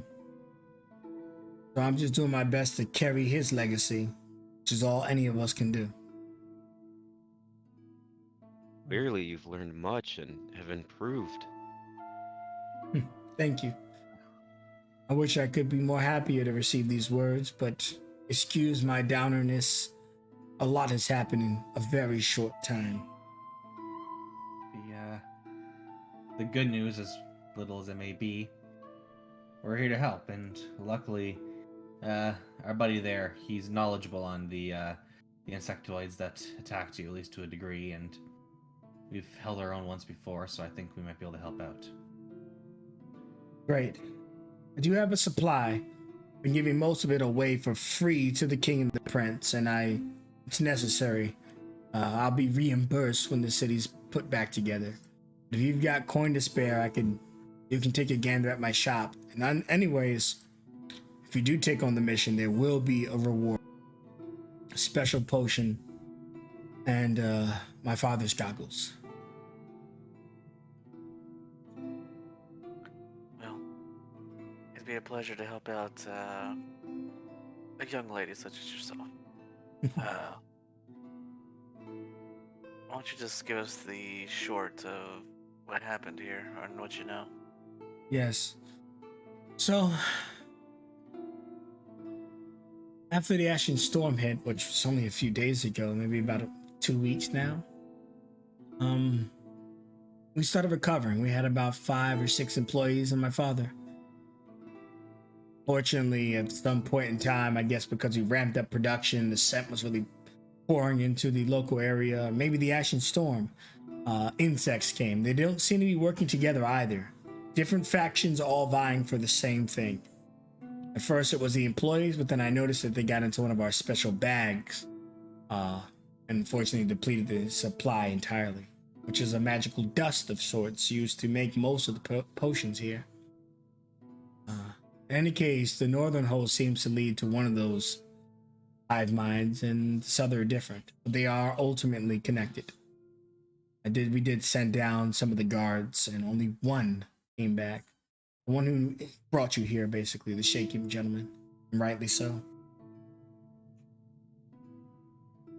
Maybe we could use the fact that they seem to be opposing creatures.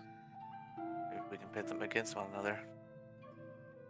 Probably, but we'll have to be careful, because they may be enemies, but we are the outsiders, so if it comes down to it, they'll likely rather us gone before the others. Well, at least not according to the guard. It seemed that they were fighting each other amongst fighting them. Perhaps we can lure them to a common ground where there are fewer people around.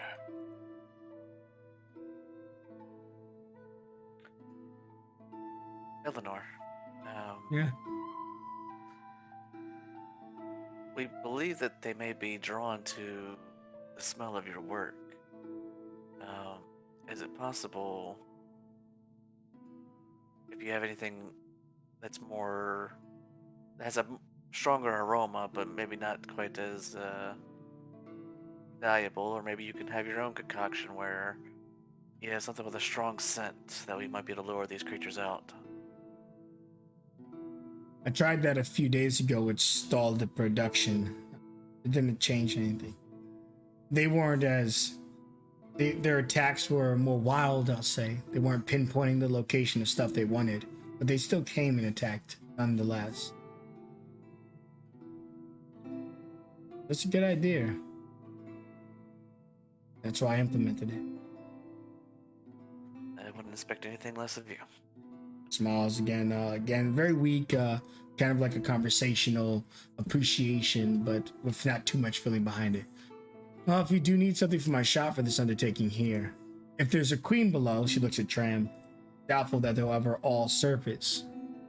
If you want to deal with this problem, you may have to fight on their terms. Into the tunnels it is then. Great. Oh, I have bombs. So she pulls out a list and goes, I'd love to give you more free supplies, but outside of what I'm offering, well, you get it, don't you? And she shows you her stuff. She's got a lot of supplies. It's your chance to get a kit if you need one. You guys should know that backgrounds don't actually give you your kit, just the proficiency. So if you don't have something that gave you a kit, you would still need to purchase it. Which is where this shop comes in. This is also a place where you can get potions of healings, which are mocked up. Usually they run about 70. They're 85 right now. I know in the PHP it's 50, but every place has its own economy. And then she's got a few specialty potions and mock mud.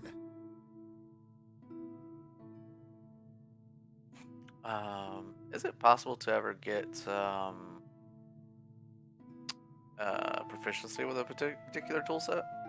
Yeah, it'll just take time. I mean, we can always come back to this, but alchemist, could be kind of cool. Oh, for sure. Might come back to it. Whenever we convert downtime, I know we're gonna try to get downtime for Petra to get her fighting style. We're gonna pocket the downtime that we take, and then we can decide, like you're selling out tickets or something, where you want to expend those points into what you want to learn and practice. But in the meantime, do you guys have anything you'd like from Dalewick's Apothecary? From Mock's Ingredient is what the store is called. I think the mock mud might be useful. And affordable. And maybe their herbalism kit, since That's the price pretty is cheap. right. Yeah. Yeah.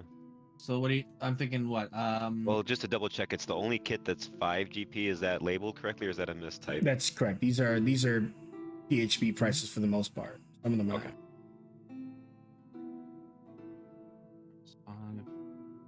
What do you think? Just one set of mock mud, or should we get two?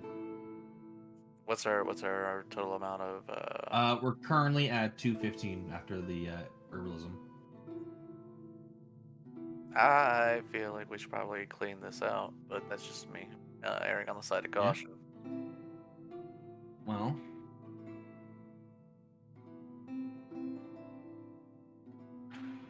I'd say one or two anyway. We're not that high there. Proficiency's not all that great yet. yeah. Well, proficiency will never be super high either, so. Well, I was just thinking, it's 25, where I think the potion of healing was like 85. 85, so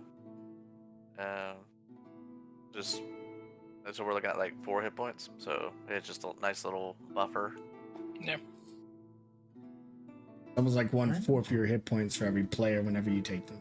So, what do you think? Get all 4 for 100 then? Bring us to about 115? That sounds fair. Sure. If there's anyone against the idea again, please say in chat. Otherwise, we can take that 100 GP and get 4 Mox Mud. Okay, so you guys would buy out. Let me go ahead and edit this. You guys are getting 1 of her herbalism kits, correct? Bring her down to 5, and then you guys are taking all of her Mox Mud, bringing her down to 0.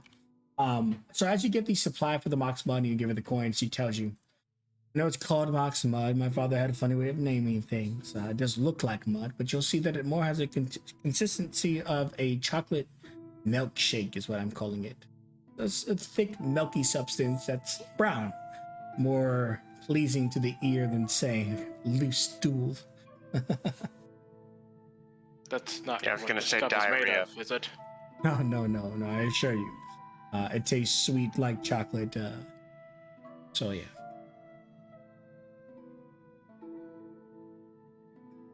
So you know how to make bombs? If I have the right material, I can. Though the shell casing, you would need to go to the blacksmith in town. I don't know if you've met him, but he's a dwarf from a far off land, a very great gentleman. Yeah, I met him recently.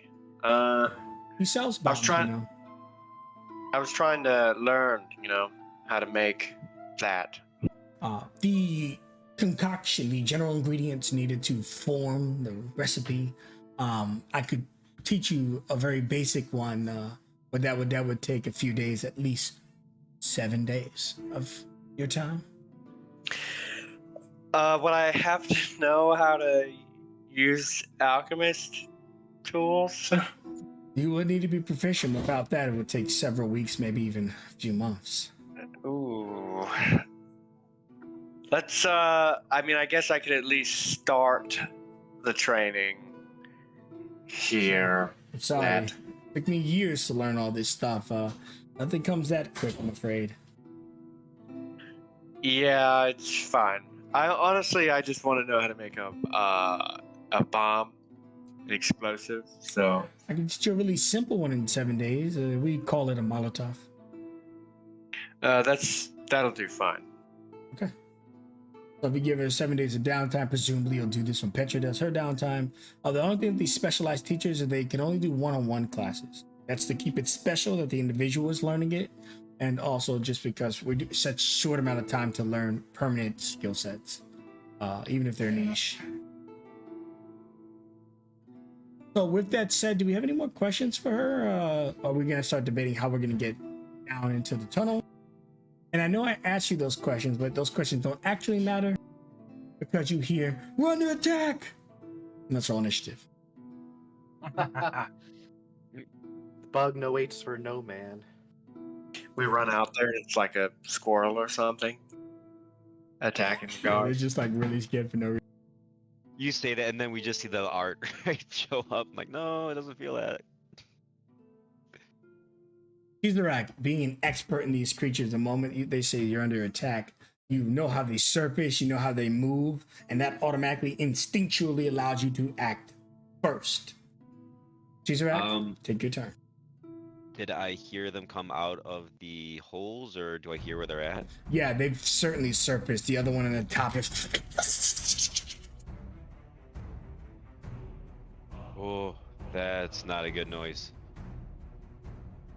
Would he be able to climb over the tables and make it to the window? Yeah, now the window is closed and it's a glass frame, so unless you plan to bust through it, you may need to take a longer route. But not your typical wood push open. They're glass panels. Would he be able to cast a spell through them, or would they need to be broken first? Well, if the spell only requires sight, then yeah. I know there's weird rules about full cover, but we're just gonna ignore those. Okay. Nice big open door behind. Yep. So he is going to squeeze on past through the open door.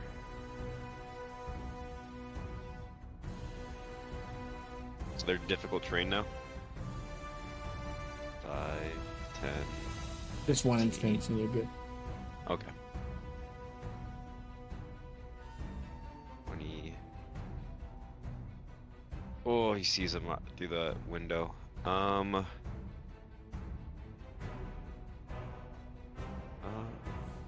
So if he goes this way. And you also see at the bottom the carrion's out, and it has a different screech. The other one sounds like more like a chittering insect, but this one sounds like some type of wailing, choking creature.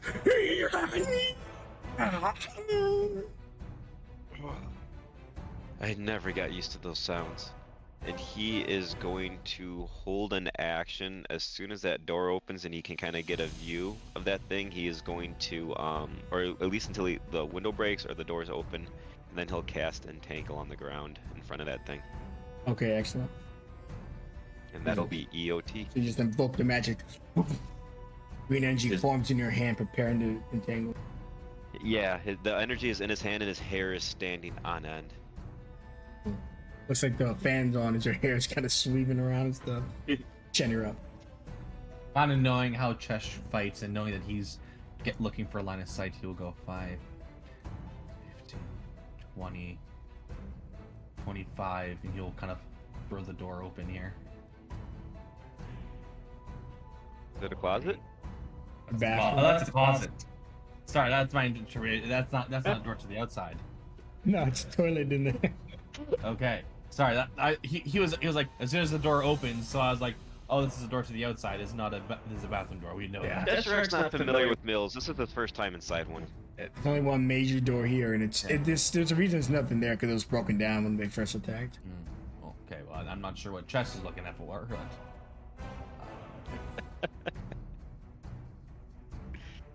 Charlie. Let me see here. What would be the best spell to cast for us?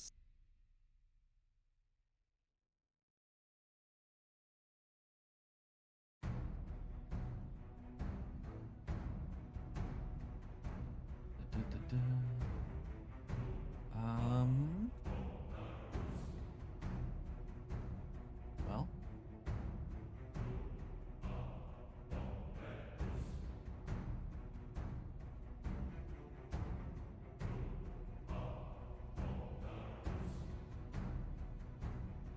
Seeing that there is a guard and a carrion crawler nearby, I'm going to see if I can't get the crawler maybe further away.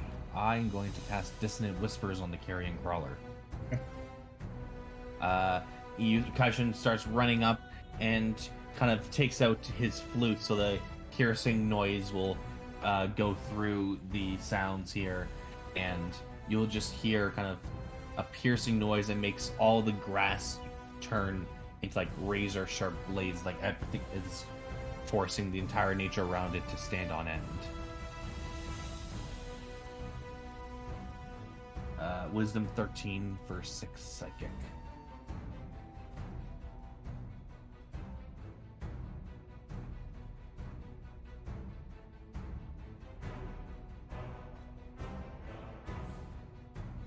Okay. Oh, the creature makes the save. Okay. It takes 3 psychic.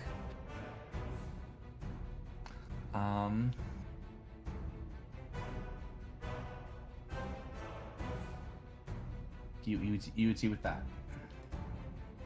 Okay, you see the crawler was looking at the guards initially, but as you whip his mind up and he starts being drawn to you, he looks at you, your whispers sink into its mind, and just and the northern one, the Ankeg immediately crawls up and busts this window.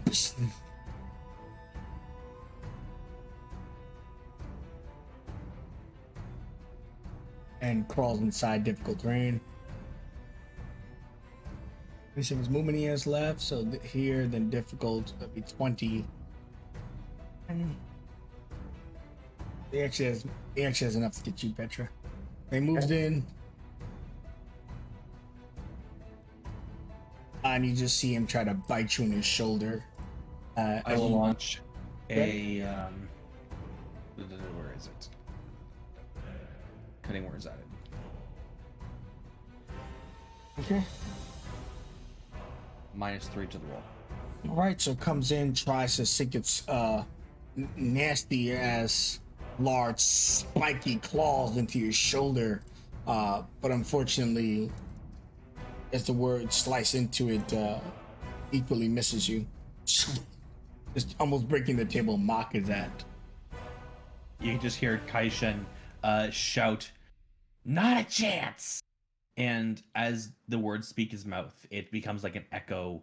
Then it almost feels like this blast of wind as the words leave his mouth, as he quickly turns around, almost like a blast of air pushes him back a little bit. Excellent. And now the guards start freaking out because they didn't tell you this, but their leader died the last time they attacked. They're kind of looking at each other. They're underpaid. They just start screaming, "What do we do? What do we do?" Is there any leadership from any of you?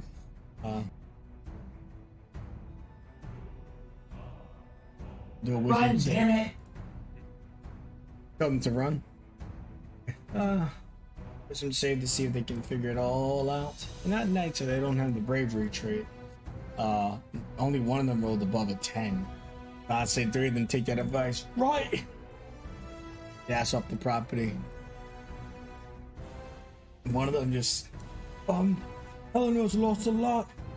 I won't let her lose anything else. Gets in front of the carrion and dodges, but he's kind of like poking at it with his spear thematically, kind of like draws attention. Oh, over here, over here. He lifts up his shield. Or you're up. I'm gonna get my 2 swords and we're gonna see if they work. Difficult terrain to get through here because of the bench looking. Yeah, there'll be one instance. Only a single instance of difficulty. You have plenty of movement. Yeah, I'll get there. And I'll hit him with my sword. And you come up and just kind of skitters and nits at you.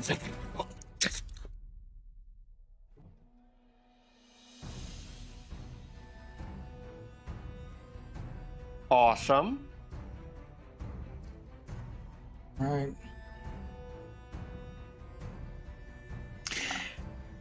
And I'll use my bonus action to do it again.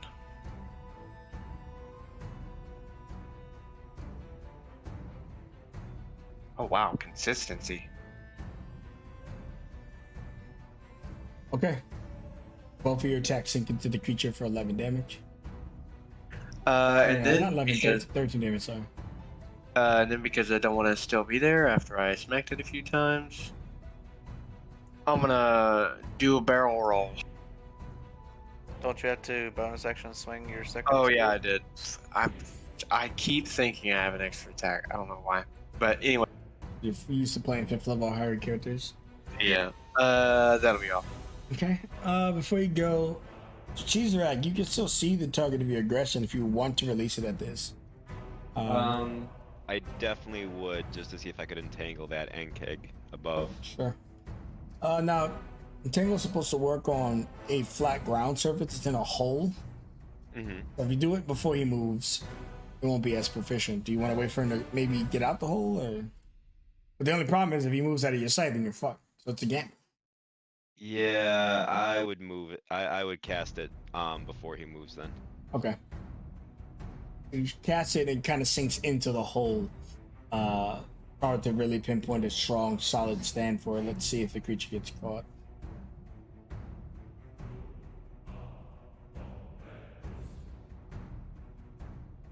Is it a strength save, I think? Yeah, strength. Oof, a 21. That's not with advantage. It just made it on its own strength. It rips through the vines.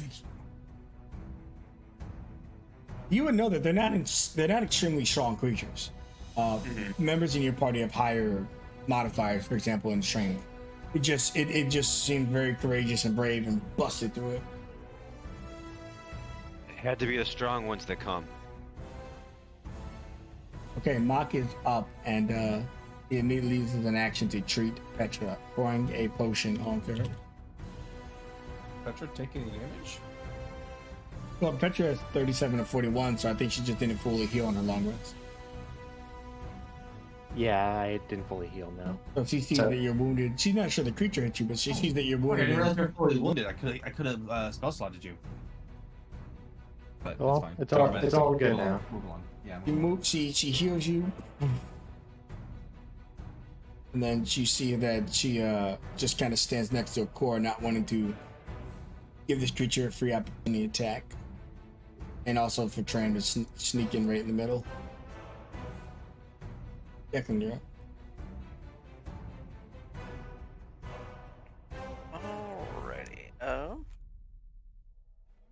So let's see, get a better idea of what we got going on here.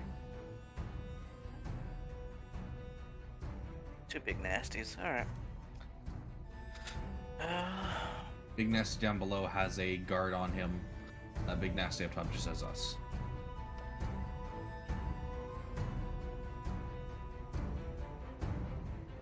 Alright.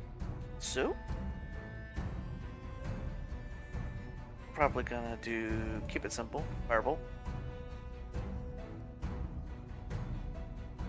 What are you targeting? The one immediate? The one in the room with us. Making sure. That easily hits, of course. 4/9 fire damage. Screeches.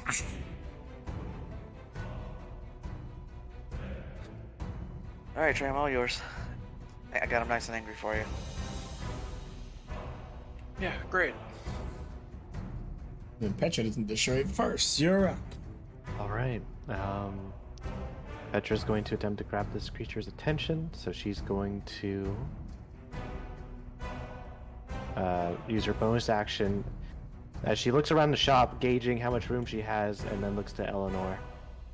Do not be afraid, and then undergoes Titanic transformation, shouting, "Give me the power of the basilisk." And her armor. Actually, no. Give me the power of the attacker. That's what I want. And as she just grows large, her muscles becoming defined, and she strikes with Sun Ferocity at advantage with her. Let's use the halberd for now. Nice. Yep, I had a feeling. Dealing 12 points of slashing as it slices across one of its mandibles. And, oh yeah, I need to take some damage real quick. There we go. Petra will protect you. Get behind her. Crawler looks around and wants to get the Shambler guard in front of him. Yeah, come on. You're not gonna hurt that little girl. You see he's an older gentleman, probably about as old as his father. He's graying already. And out of all of them, despite probably being the weakest of the guards due to his age, he's certainly the bravest. Bravery can also be foolishness. We'll find out now as the crawler looks down onto it and spews a tentacle in its direction. Even dodging 17 would connect at disadvantage. And in one swoop, the guard just gets slashed across the chest, searing poisonous stuff, and the guard falls down. I'm gonna assume he's dead. It's been net 20 again. Then this creature will bust through the window. You have to difficult terrain, which is enough to get up to Shen, but because of the window, he won't have any more opportunities to attack either of you. Fran, you're up. Well, Eleanor was kind enough to give me an opening, so I'm going to take it. I jump up on the table. As I do, I attempt to thrust the sword between his mandibles.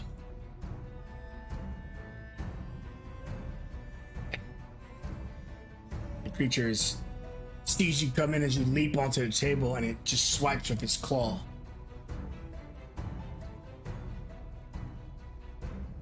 Trying to regain my balance after that attempt. You see it there.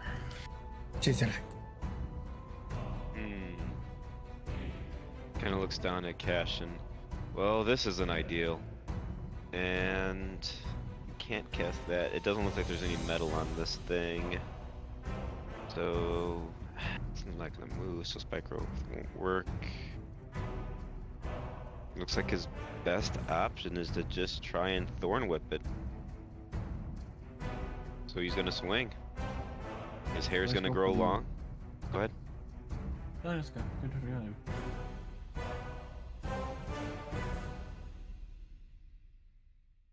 Might be enough. Oh, nope. Oh, that misses, unfortunately. Very close. Enough for you to discover it. 13 is the target.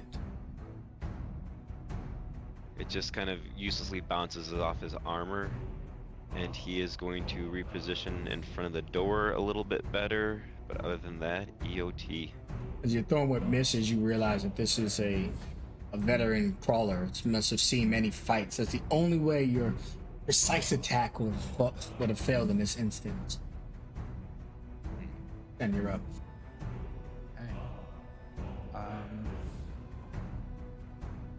Knowing that right now the two of them on their own are not going to win this fight, he looks behind him and hopes to see if he can get rid of the Onkeg that's holding up his allies. and I will cast another Dissonant Whispers, this time on the on-kick. Actually, oh god, he's weak, but...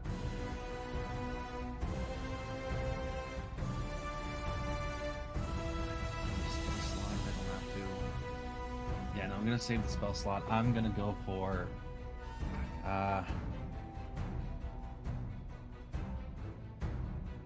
You know what? I'm gonna invoke the opportunity token. Okay. See it whip out. I have to bite you.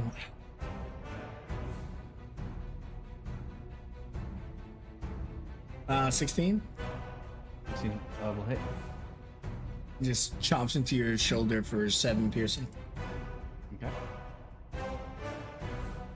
He kind of jumps back to kind of draw his attention, and just as it kind of comes away, he rolls around and he's going to take a short bow shot at the on kick. Yeah. And miss. The Onkex just has like a boxer, both his claws in front of his face. You just kind of hit one of its thick crab-like claws.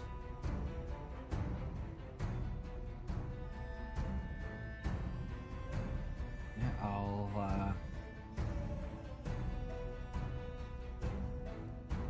UT with that. I'll go 5, 10, 15, 20, 25, 30. And I'll EOT with that and see what happens. That gives up. Realizing that it can't move or will be demolished, it spews at who hurt it the most, which I think Petra was 12 and according to 11. Yep. So Petra, you see it open its mouth and it uses its spray to hit you. Okay. Dexterity saving throw. All right. Let's try and see what happens. You see it coming, you slither, only suffering for half of the damage, which fix this so it can roll when I click on it. There we go. Alright, so it hits you for 16 acid, you bring it down to 8. Okay. Yeah. At least this is burning away some of the dead skin. Ow.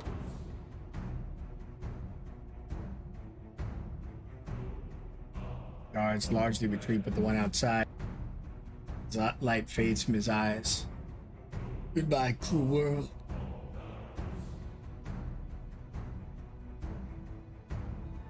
Corey, you're up. I'm gonna hit this one. Hopefully. With my sword. It is. Bang. Describe the kill in the ink keg. Nice. So he's gonna turn into like a Beyblade kind of, except vertical. Yeah, vertical. He's gonna jump up and kind of spin around, and the first blade's gonna come down on its kind of neck on the side, get halfway through until he comes down with the second one and cuts it clean in half, landing in a cool pose. You guys saw that, right? Yeah, it was great. There are more of them to try. Still more. Oh, sorry, I didn't hear them.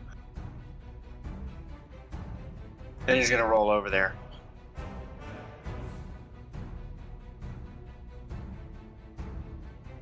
You can roll through your allies when you roll. Oh yeah, I guess there's no difficult range.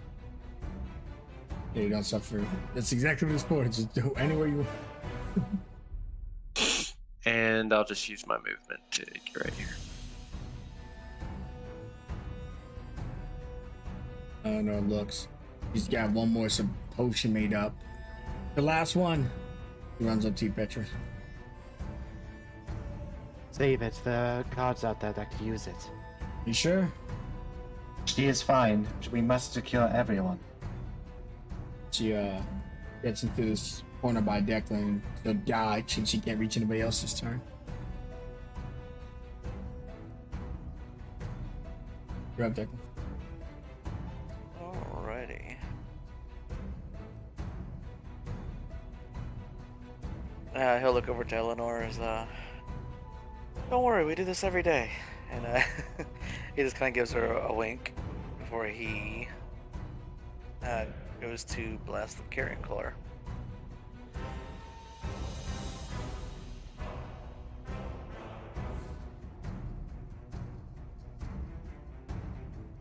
Or let's see.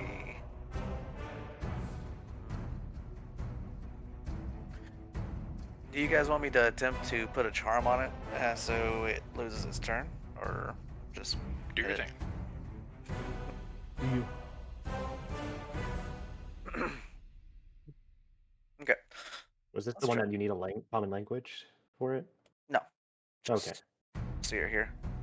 So it was 10 feet. Okay, let's give it a shot.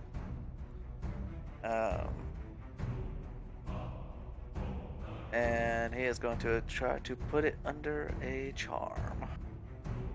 Or yeah, your specialize. Mm-hmm. Look with your specialize. Game. I think it is a wisdom saving throw. DC 14. The creature tries to resist, begins shaking it off, or you know it, it's yours. It's large, dark eyes, almost like opals looking at you. It's now under your gaze. Me and you are just gonna kind of calm down. Declan uses this gaze on some very interesting looking creatures. Not now, Petra. And then he'll call back, just give me a moment, and then you can do whatever you want. You know. Game talk for, you know, what direction they headed after his turn passed. Okay. Let's see what Petra can do then. 5, 10.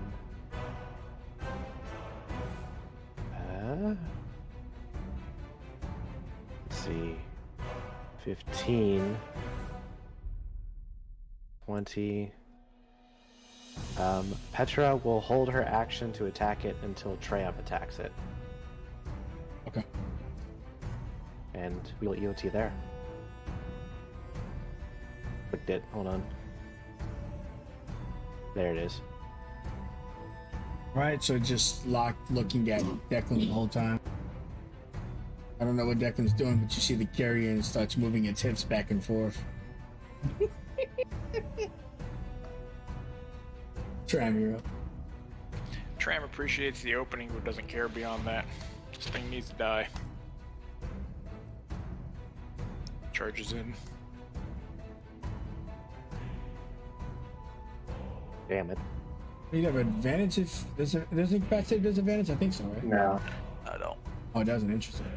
Okay, so the 22 slices into the creature. Okay. 12 damage. Oh, leave it at that for now. We got it surrounded. She's accurate. Definitely don't want to do ice knife, so he is going to thorn whip it.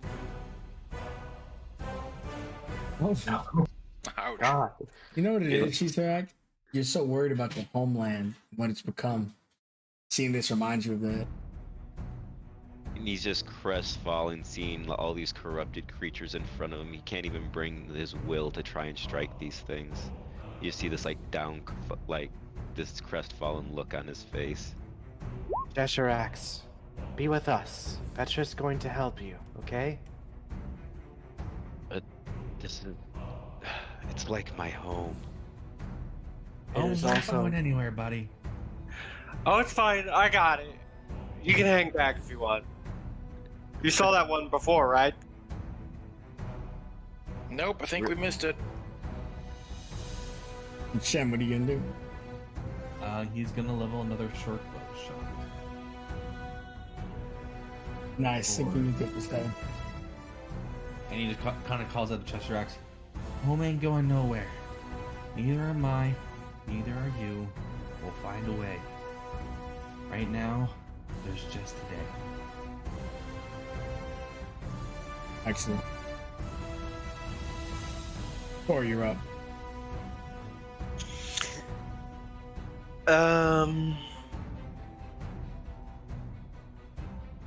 I'll just hit him for now.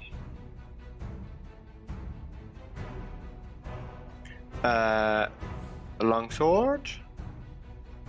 Too bad I don't have it in it.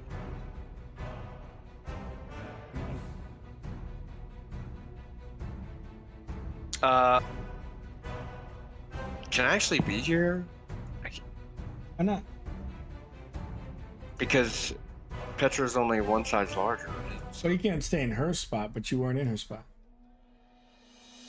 You I were was right up here. here on my screen. You were right here on my screen. Okay, well, I'm gonna step down here. Yep. And I'm use my bonus action to do it again. Oh man. Wow. Bro, I mean, you're hitting. That's always good, but that's crazy. Great guys.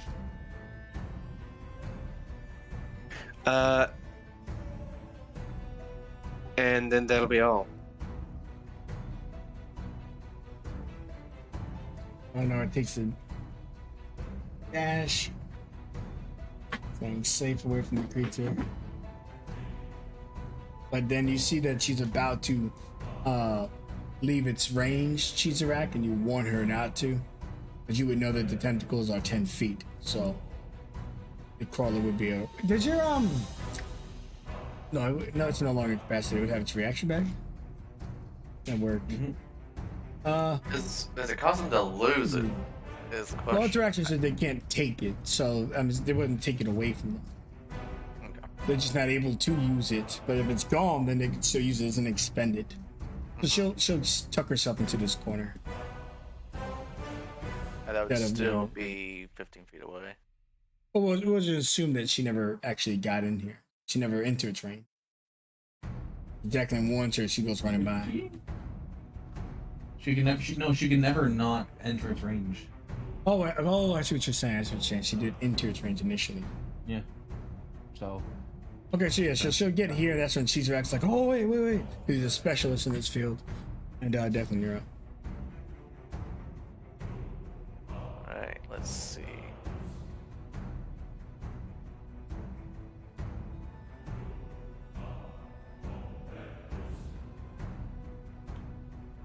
Oh, we'll just go with some good old-fashioned laws.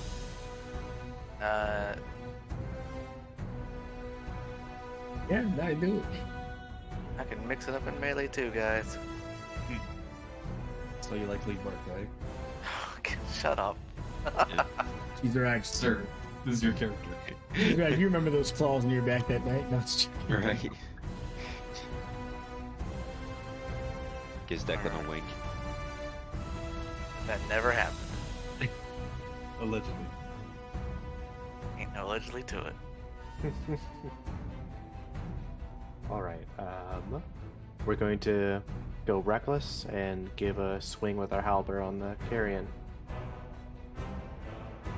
There it is. For 12 slashing. Excellent.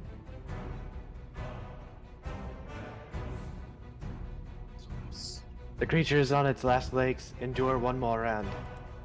Just kind of folds up and rolls its body. And you see it. Let's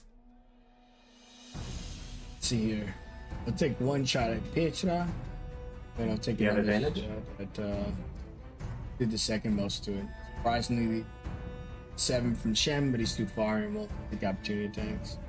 So it's gonna go one on to Petra and then one on to Chizarak. Would it be flat with Petra though? Oh, did it Cora? Hit him? Oh no, Chizarak missed a Cora hit him. Gotcha, so Cora, yeah, there we go. Okay, so it's going to take more from you, Petra, so it's gonna use its more malicious attack, which is its tentacle against you. Okay. A22. That will hit. For 5 poison damage. Okay. And it's not more malicious because there's more damage, it actually does less, but it has the chance to paralyze you. If it succeeds in paralyzing you, then it will take an effort to bite you. Okay. Okay, you are not paralyzed. If you see it looking at the ceiling, it's large enough to slink onto the ceiling with its spider climb. But unfortunately, as it sees that you kind of maintain your wits about you, it deals a bite Akora's shoulder.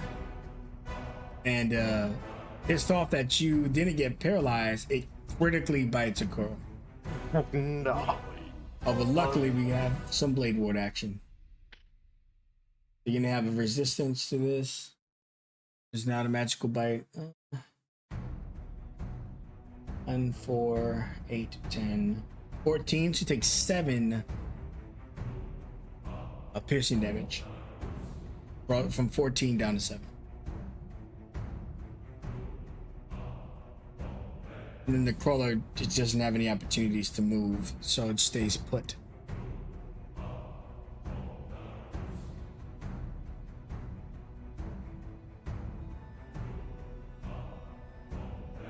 Well, it's reeling, so let's try to finish it off.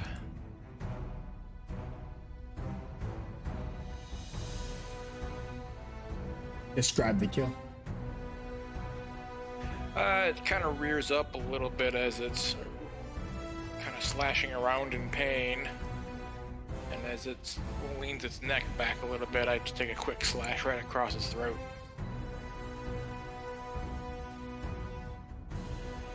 Okay, like you said, it kind of just body just lifts up as high as possible, trying to intimidate you since it knows it's going to lose the fight.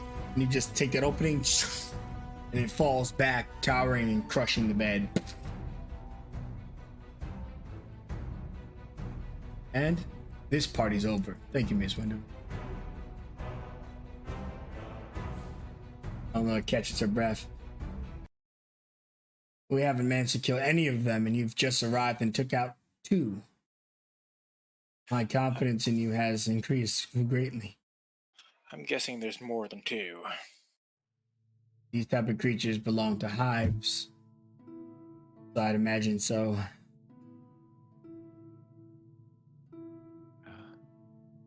Sorry for earlier, everyone. I just let myself lose focus.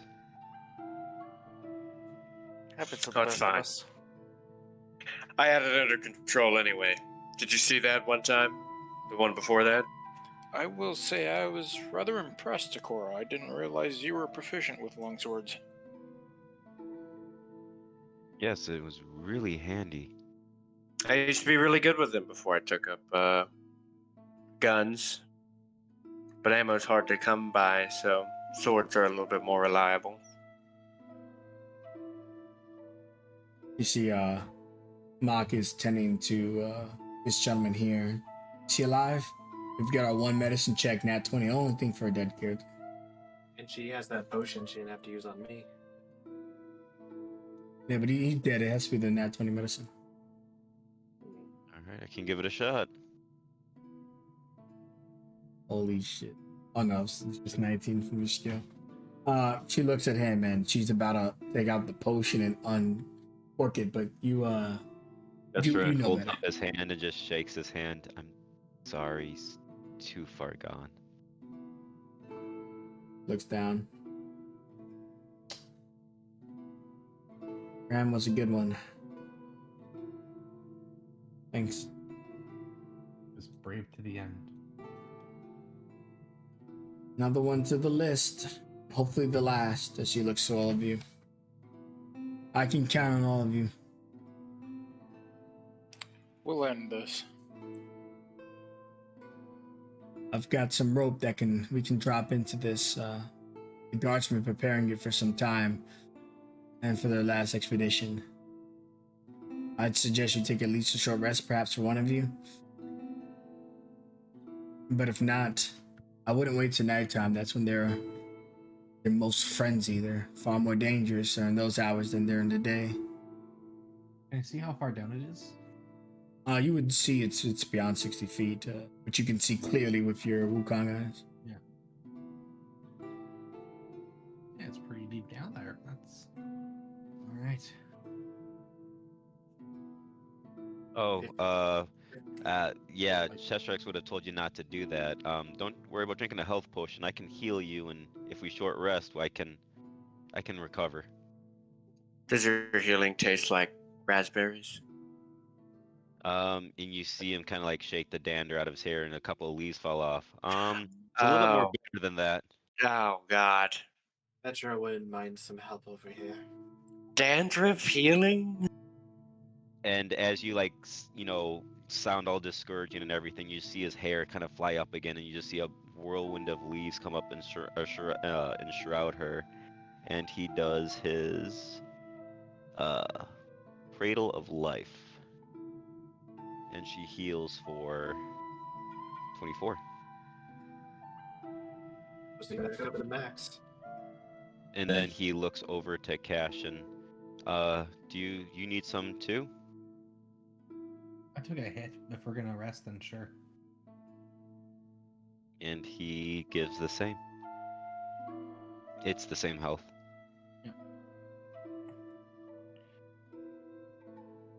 Which one shall we take care of first? Well, they're gonna be connected eventually, so it doesn't matter too much. Guard I mean, tells- let's just go into this one. It's closer. What was that, Falcon? the guard just tells you. Yeah, they're connected about the same distance you could see here. Those tunnels connect very soon. Yes, it's the preference really. This side is more heavier filled with the crawlers. The other one ain't keg, but it's all close proximity.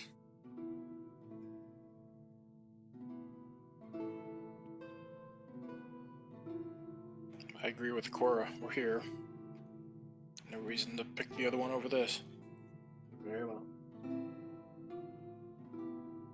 Take a moment and make sure Cheshire X is up to full strength, and so is everyone else. Are we going to expend the short rest? We get 2 a day. So if even one of you take a short rest, it is taken from the overall 2. Not get to the math of individual resting. I guess. Oh, actually, Well, Chester X just expended both his big heals, so yes.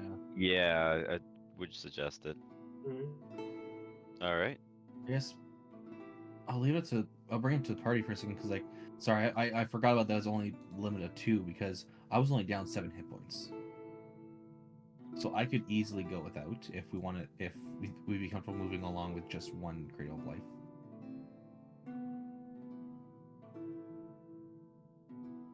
I mean, is there any reason to hold on to him? I feel good expending this one. In case we need more than 1 short rest, but that's about it. We probably won't get the opportunity for another one, most likely. Okay. I just wanted to bring that up in case you guys felt like then we want to save them, but I'm fine moving along with that. Fair, appreciate it. Okay. So we're gonna take a short rest. It looks like only Accord is hurt. Accord, you're gonna expend hit dice or Yep. just remind everybody. Save your potion, or? Yeah, or you can use your potion.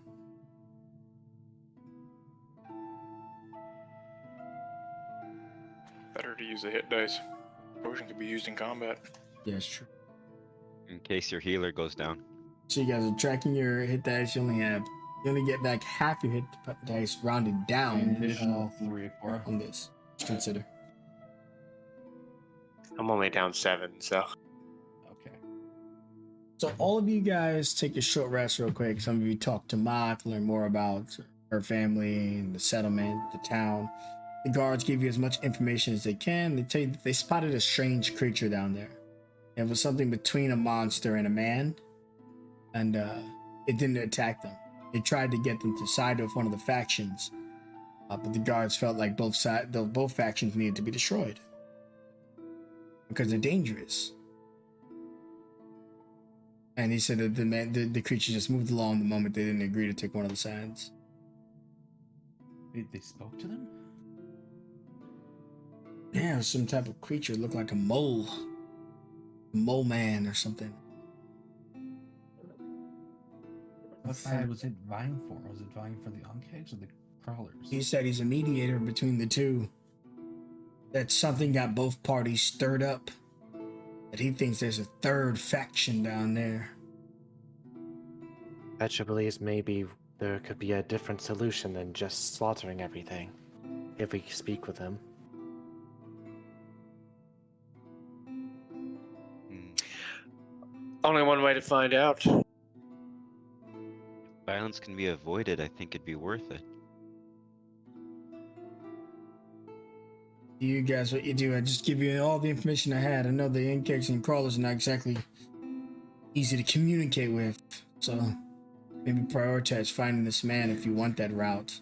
They're gonna attack you on sight, I'm certain of that.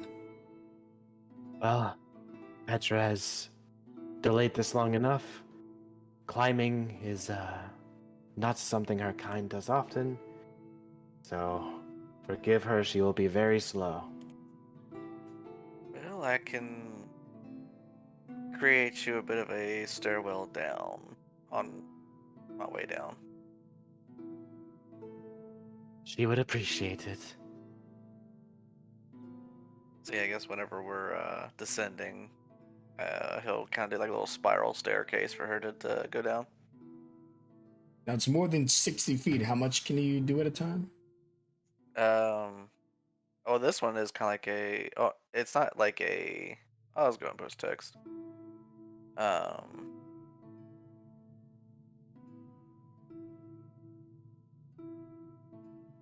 Because like you could just keep on pushing Earth around, so. Yeah, but it's an action, so if you're gonna do 5 feet, it would take you like only have no more 11 than 2 turns. at once. So you can only have 2 stone steps at once. Yeah. You can only manipulate 2 and then they reset. It's going to be a very hard climb for Petra, but she appreciates the support. She will do it.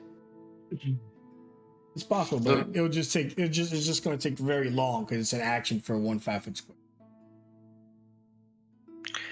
It'll build core strength, Petra. Just think about that. So hold on. Last part. If you guys spell multiple times, you can have no more than 2 of its non instantaneous effects at a time. So meaning, otherwise all those graves I dug, they'll just get shunted back out, which makes no fucking sense. So I can keep on manipulating, 5 little chunks of earth. Well, 5 every 6 seconds, sort of Yeah, thing. Yeah. Even slower. Yeah, than we're not climbing. saying you can't do it. We're just saying it's gonna take a long time to get her down there. Longer than climbing. Create 2 steps, wait 6 seconds. Create 2 steps, wait 6 seconds. Or climb down a rope. Yeah, she can dash and get down there faster. Well, this will be an easy way to get back up. Rather than Listen, Yeah. either way, it's going to be a long process, so let's get going. Yeah. This will give us a way up that doesn't involve climbing. All right. Well, Core's gonna climb down. While you guys decide how to, what you guys are doing. I've already decided, so. I should literally with this Declan. climb speed, basically just wall runs down. Declan already decided he's going to stay here with Eleanor. Yeah, it looks like Declan will be the last to arrive. You guys can wait about 30 minutes for him? Yeah, 15's more like it. Yeah, maybe 15. All right, so the rest of you climbing down the rope. So Petra, are you going to take the staircase? If something pops off, it'll be pretty high versus the others. I mean, yeah, I think I will be, because it would be very difficult for her to use the rope. She'd have to coil around it by her entire body length. Snakes do, okay. All right, so you go and you slowly kind of get the steps going around the way. The ropes, there's 2 ropes expended. Some of you can climb down it. Give me a general athletics check because it is a more than 60-foot descent. You might not be really good at upper body strength for the climb.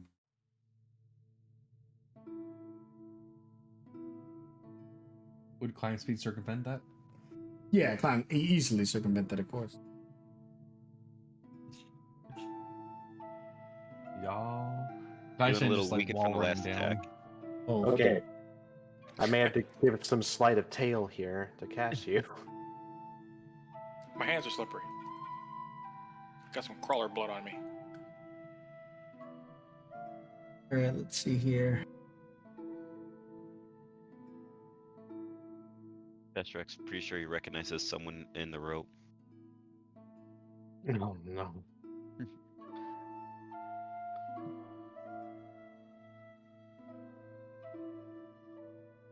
One, two. Are we missing one more? No, it's only, are there 5 players or 6? Oh, me too. My bad. Well, you were taking the stairs, so I think, right? So. Oh, there still need to be 4 checks at 2 of you, right? Simple.